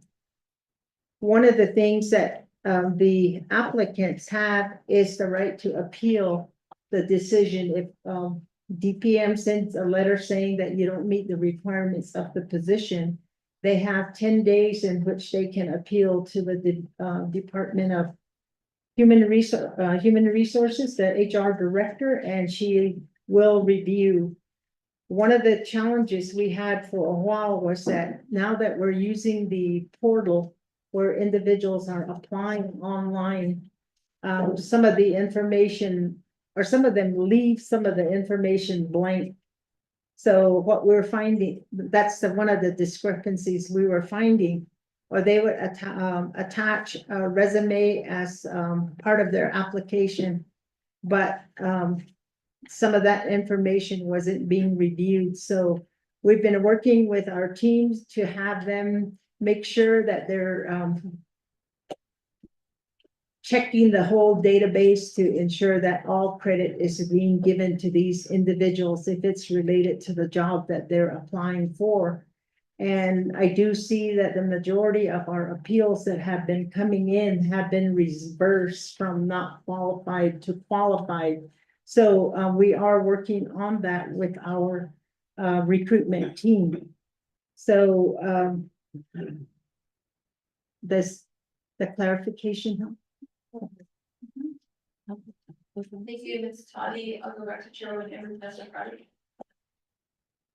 Yeah, I'll wait for your updated report as your staff, I know it's gonna take some time, but it's important to note because we have the 1,700 vacancies with all of the systemic challenges. What my focus here is to understand how this is budgeted. Because I do see some positions, I don't know, from like 2019. And there has to be a point where there's conversations between the division and the program to massage on how that's being, how the CCQ was created and how they're interviewing or what qualifications they're looking for. I think something to consider when thinking outside of the box is, of course, to grow your own initiative. Yeah. And we have a workforce development federal program that probably receives one of the most amount of funding, especially in Indian countries. And I get those resumes all the time, or they'll ask me, can you hire me? I've been looking for a job. I'm willing to hitchhike, I'm willing to do whatever. And I've tried in my capacity, like to split my LBA hours or to try to help individuals with, that just need some experience until they get into, an entry level position. So we have to talk about that conversation because of housing, like, it's a double-edged sword. You're looking for personnel that maybe not from the community or the region, so they need housing. But what efforts are being done to enhance those community members so that they get the training that they need, since they already have housing and should be on some kind of work plan, if they're working either general services, workforce development or kind of. I think that's a larger conversation. I will take multiple folks involved, and maybe that's what we can discuss at the action plan, because we have the Green Bread's participation. But I want to focus in on the VIM, and this is where I'll leave Ms. Connie, because what I also see is inconsistencies on how personnel is budgeted, and in particular was the memo that you wrote regarding the OPBP executive enforcement officers, how they transition to police officers. And there was some, some language in there that I thought, okay, it's not consistent. It's not, we don't apply these laws and policies consistently. So I'm looking at regular personnel positions in the VIM. That's on 13 of fiscal 25's VIM. And so I don't think. So because it says shall, I need to understand how your staff make sure that they are abiding by the VIM. Because it seems like we're all, the nation is assuming that HR is when these. Because you sign it, right? There's like an official signature on the top. There's a budget form, three, three. But I'm not seeing this reflected on budget form three. So in the budget, and I know there's training every year, you know, filled occupied positions shall be calculated at the hourly rate of 2088. Vacant positions shall be calculated by multiplying the entry level hourly rate for step A for the assigned pay grade at 2,088 hours. Proposed new positions, this is where, you know, a complete position clarification questionnaire, as well as an approved organization chart. I would want to see that information on all these new, PCQs that are being approved. Because it just seems like programs across navigation are just creating new positions and not looking at how these positions should be reflected in their budget and what's required. So it's an approved organization chart. And it needs to go to the appropriate personnel office, so it's either judicial or the division. To be included in the proposed budget for the upcoming year. I don't think I've ever seen an approved organizational chart in my term as a delegate. And I don't think anybody is making sure that qualification is satisfied. And so it just says here how your office will deal with the PCQ. Proposed budget amount shall be calculated by multiplying the entry level rate or step A of the assigned pay rate by a minimum of 80 hours. We haven't really seen that, and there was some flexibility. And so this moving forward is that unless we're gonna change it in the bin chair, because this is our time, then it has to be complied with. That's why I'm talking to HR, and I don't know how OMB can, you know, monitor, but it really comes on HR, because you're signing that budget form. So you're making sure that that's how this is being budgeted, and matter of fact, if each chair, that form should determine how they budget their position, right? If they comply with what the BIM says at the HR level, then that's what we're gonna see reflected in the program budget when we receive it, especially when it comes to these field positions. So here it says, and then shared cost, there was some programs that did it specifically identify their shared cost, so they had to come in and, you know, verbally tell the committee that, yes, I can share cost. That's a whole nother budget form that should be, so I'm looking for enforcement of the BIM. Because everybody signs it, right? Everybody signs it and people want signatures. But if they're signing documents that are not correct, then I would want to re-examine it. Because I know we're trying to get on a digital system. Let's see, unfunded position. Let's talk about that, because we did talk about that in the amendment. So it does say vacant positions that remain unfunded for an entire fiscal year shall be abolished. And then the programs may request to restore it. In the event that the occupied position is eliminated due to circumstances beyond the control of the navigation. And I think this is where we also need enforcement, because programs were laying off employees but had money to travel. So I don't think that meets that criteria. So I would want to know that for these positions, especially how we can make sure that budget form 3 is gonna comply with the BIM. But I'd like to make that Mr. Tommy can have it, a legislative concern, that division of human personnel management, I think, abides by the BIM, and DHR abides by the BIM when developing these budget form 3.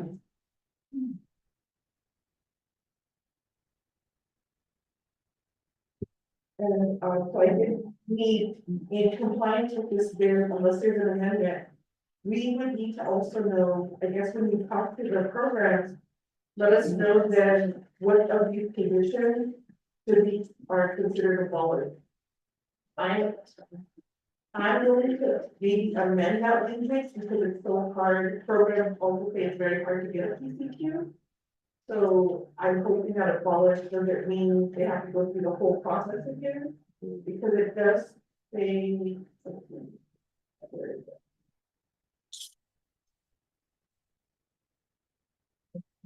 It does say somewhere that, you know, when. If that proposed amount is not funded. Or.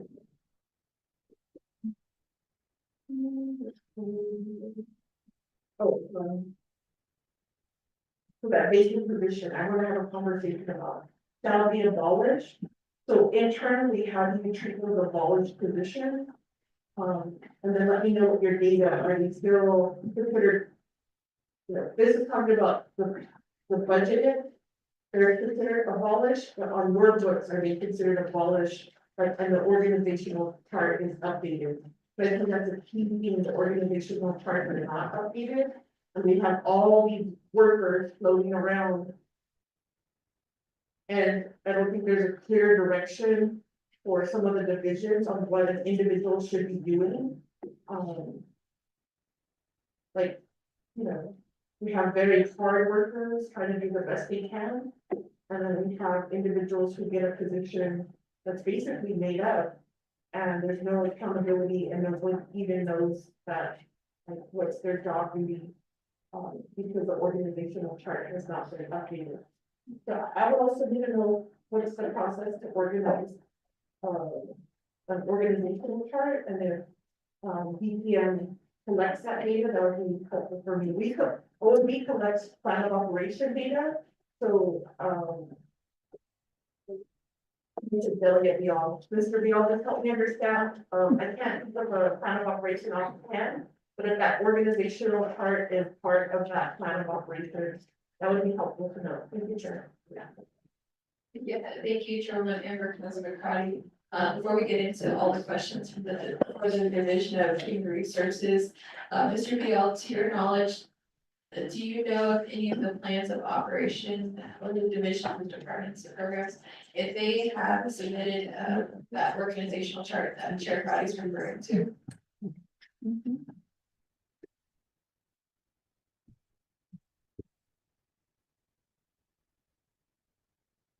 Well, Madam Chair, committee members, in answer to Delegate Crotty. The current requirements for plan of operations don't require explicitly a organizational chart or staffing chart. I say it that way is because, 15, 20 years ago, it was a requirement. But over time, it's not a requirement anymore. Very directly. But, and I'm sure Rosita will speak to this, into PCQs, it is a requirement though. Madam Chair. Thank you, and this goes to the discussion that the Budget and Finance Committee has been having with the Office of the Controller and the Office of Management and Budget on the ERP system. So the ERP system will, I hope, will cover this gray area of, you know, Rosita and Ms. Damon here, they have their sets of data and then OB that set of data, so we just need a place where we're all triple checking our work. To make sure those budgets are coming in as necessary. I feel like, I hope that that's what my hope is for that ERP system. Right now, we're kind of just like using paper to verify ourselves in front of us, yet the question I think Chair Crotty's asking is more about how to use this data, which I hope that ERP system will develop those trends and help us identify and help the divisions, both Mr. Rosita and Ms. Damon, identify those challenges, because I think that Chair Crotty pointed out some great points and how to read the data, because if the division can utilize their own data to better address these vacancies, I think that's a win for the navigation overall. I don't know I don't know how else, that's my hope for the future, and maybe that's when we integrate a section of personnel to OMB and to OOC so that they work collaboratively. Because there's just clearly a lot of lack of communication. It's not miscommunication if it doesn't happen. So there needs to be more collaboration amongst Division of Human Resources, OMB and OOC. So we'll go back to Ms. Toddy to respond, or go to Chair Carter. I just wanted to ask y'all, you just said it stopped 15 or so years ago, what stopped it? Mhm. Because I'm reading over some plan of operations, there has to be something that stopped there. So was it a council action? A bin? The bin still refers to it, so for the last 15 years, the bins refer to something that may or may not exist, so I need some kind of action, because I would want to see an organization. All right, Mr. Vial, could you respond to the questions of, the budget instruction manual is referring to the plans of operation and having the organizational chart. Why is the, OMB not, the policy side? Maybe we'll have a policy manager respond to that, but I leave it to Mr. Vial. Madam Chair, committee members. Answering the question raised by Delegate Friday. I can't pinpoint, meaning I don't believe there was a concrete, definite decision made to not do them anymore. But it just, over time, it just became to be not a requirement anymore. But I know that, again, as I said, when that's for plan of operation. But I know that from time to time, some of our federal grants do require a plan of not a plan of operation, but an organizational chart of the Navajo government. But that's just general, the basics, the 3 branches, the main divisions, and so forth. And that's about as far as it goes. It doesn't go beyond that. Any other detail to that. Madam Chair. Okay, thank you, Mr. Dion. Mr. Tahi, could you do a little bit of research about the appropriations regarding the plans of operation and the organizational chart? That would be helpful to this conversation today, especially when we're talking about vacancies, because in a larger corporation or government, having the accountability of an organizational chart for the, I guess, to the points of questions, right? How does the division director know that their jobs or their vision or their tasks are being accomplished if they can't even see how many employees they have or how the employees interact with one another? So that is a broader question. This is, I don't want to say we're overstepping our authorities as legislators, but for us to appropriate dollars for these vacancies, we need to know how it flows through the management of the divisions. It doesn't make any sense if there's no plan, even organizational charts that are able like that.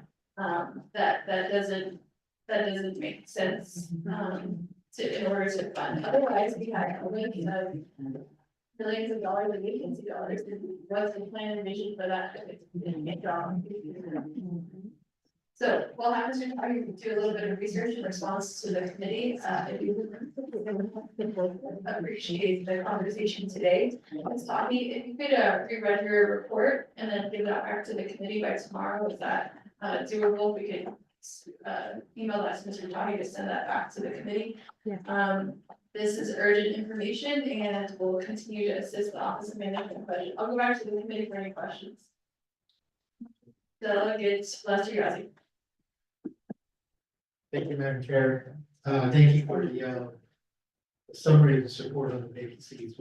I just wanted to make a comment that one of our most critical departments here that are doing with the Department of Children and Family Services has the most number of vacancies and the biggest budget that's spent. So we are not providing those services to Navajo families as one of the concerns. And these are probably positions, professional positions that are needed, such as social workers, case workers, victim advocates, and so forth. And we don't have the services. Seems like just to provide needed services for our society. I just wanted to put that out for agencies. I think that Vision of Child, Children and Family Services is really critical. Thank you. Thank you, Delegate Lester Yazzie. What is helpful is seeing how many times the position is advertised. I think without that information shows that the division is attempting, but again, if it's zero, then they're not attempting to fill the position. And why are we funding positions that the departments and divisions aren't even attempting to advertise positions? That is further information that we need. So maybe if the judicial branch could also add that information of how many times it's been advertised, that would be also helpful. And Ms. Toddy, we will also expect that. Thank you. Members of the committee, are there any more questions to this report today? Hearing that at this time, we'll go back to the main motion. So today we do have a motion from the committee, second, and go to the vote. The delegate Norman Begay, how do you vote? Green. Delegate Norman Begay votes green. Delegate Shirley Yazzie, how do you vote? Delegate Shirley Yazzie votes red, and Chairman Edward Nestor Cardi, how do you vote? Delegate Chairman Edward Nestor Cardi votes red, and Delegate Lester Yazzie, how do you vote? Delegate Lester Yazzie votes red. All right, three members voting in the negative, one member voting affirmative, one member excused. The committee has decided not to pass this report. But we look for the updated information. I don't vote. There's You Lester have to Cardi. use the time. There's not. Your vote. There's three voting in red. Two. We'll give you some guidance, not all of that. Oh, three. They voted red, you're the only voting green. For the record, that's the vote today, but we will receive further information and continue to work with the insurance departments. Thank you. Yeah. We're moving along. All right, so we're gonna continue with our agenda today.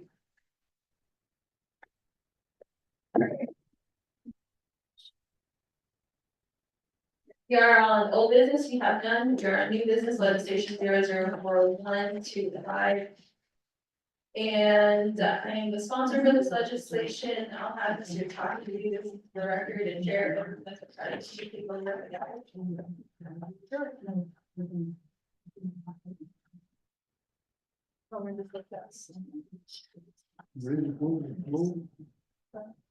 You read it electronically into the record?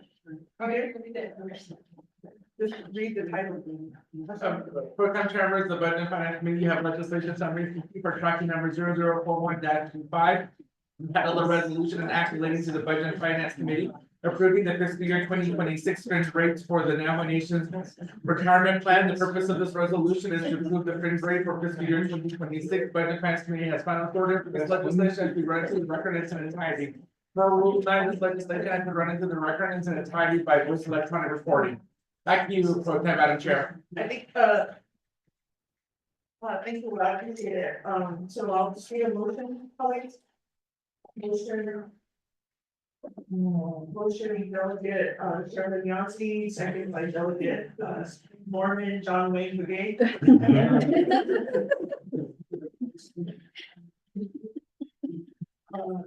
Are there any questions, colleagues? We'll discuss this in time, right? There's no questions, Delegate Yazzie. If not for a minute. As long as there's no questions, Delegate, yes, Yazzie, do you have any questions, sir, on the first minute? If there's no questions, we'll call for the vote. All in favor? Delegate Begay votes yes, Delegate Yazzie votes yes, Delegate Lester Yazzie Madam Pro Tem, votes green. Delegate, Shadeja, Okay. Okay, so we have 4 in favor, 0 opposed, 1 abstention. I'm not voting. Oh, I'm not voting. Next item on the agenda. Is it enough? Yeah. So we just need to schedule? Okay, colleagues. You got a schedule. So what do you need us to schedule? If you're talking to the matter of talking. I gotta go see. You're like our Han Solo. Yeah, this is broken, let me fix it. It's amazing, the stuff we do that doesn't even exist anymore. Okay,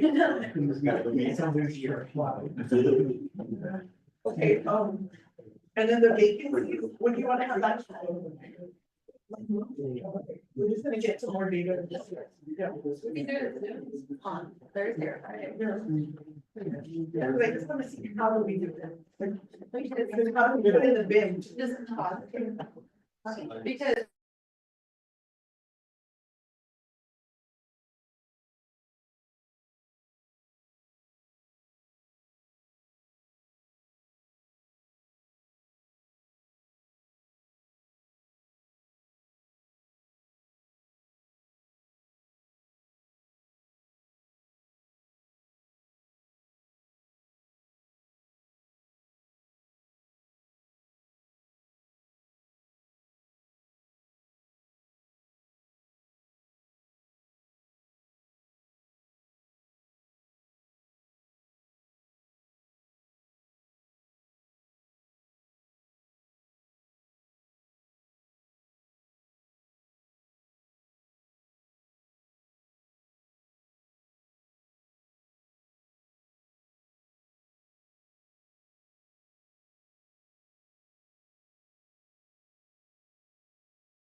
All right, good afternoon, everyone. We are still on announcement on our agenda.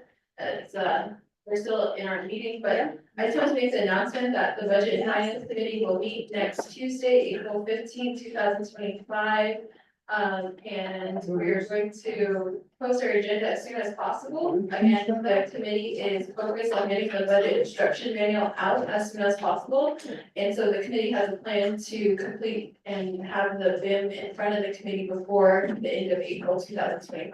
That is still the plan, so everyone that is responding to the Office of Management and Budget emails, please send your information into OOC and OMB so they can have their calculations done. That is necessary for the budget instruction manual. The second thing is the committee will be meeting next Tuesday, and we will also, I'd like to let everyone know, I think we have speaker's office here. Do we have the president's office still on the call?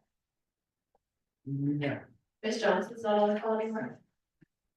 And then I think the judicial, Miss Nina just left, but anyone from the judicial branch on the call right now? We'll notify them in a formal memorandum, stating that we will, invite them to a discussion on the FY 26 budget. So we'll be sending that out to the Chief Justice, the President, and the Speaker for next Tuesday, April 15, 2025. That's the announcement that we'll make at this time, and thank you all for your attendance at today's Budget and Finance Committee meeting. Is there a motion for adjournment? Say, because somebody called it. Delegate Shirley Yazzie, motion to adjourn, we have a second by Delegate Lester Yazzie, Delegate Romero votes green, and Delegate Shirley Yazzie votes green, Amber Messerati votes green, Delegate Lester Yazzie. Delegate Lester Yazzie votes green, and we have Vice Chairman Carl Slater excused. We are, that is 4 members voting affirmative, 0 opposed, myself not voting, 1 excused, motion does carry at. We are adjourned at 2:04.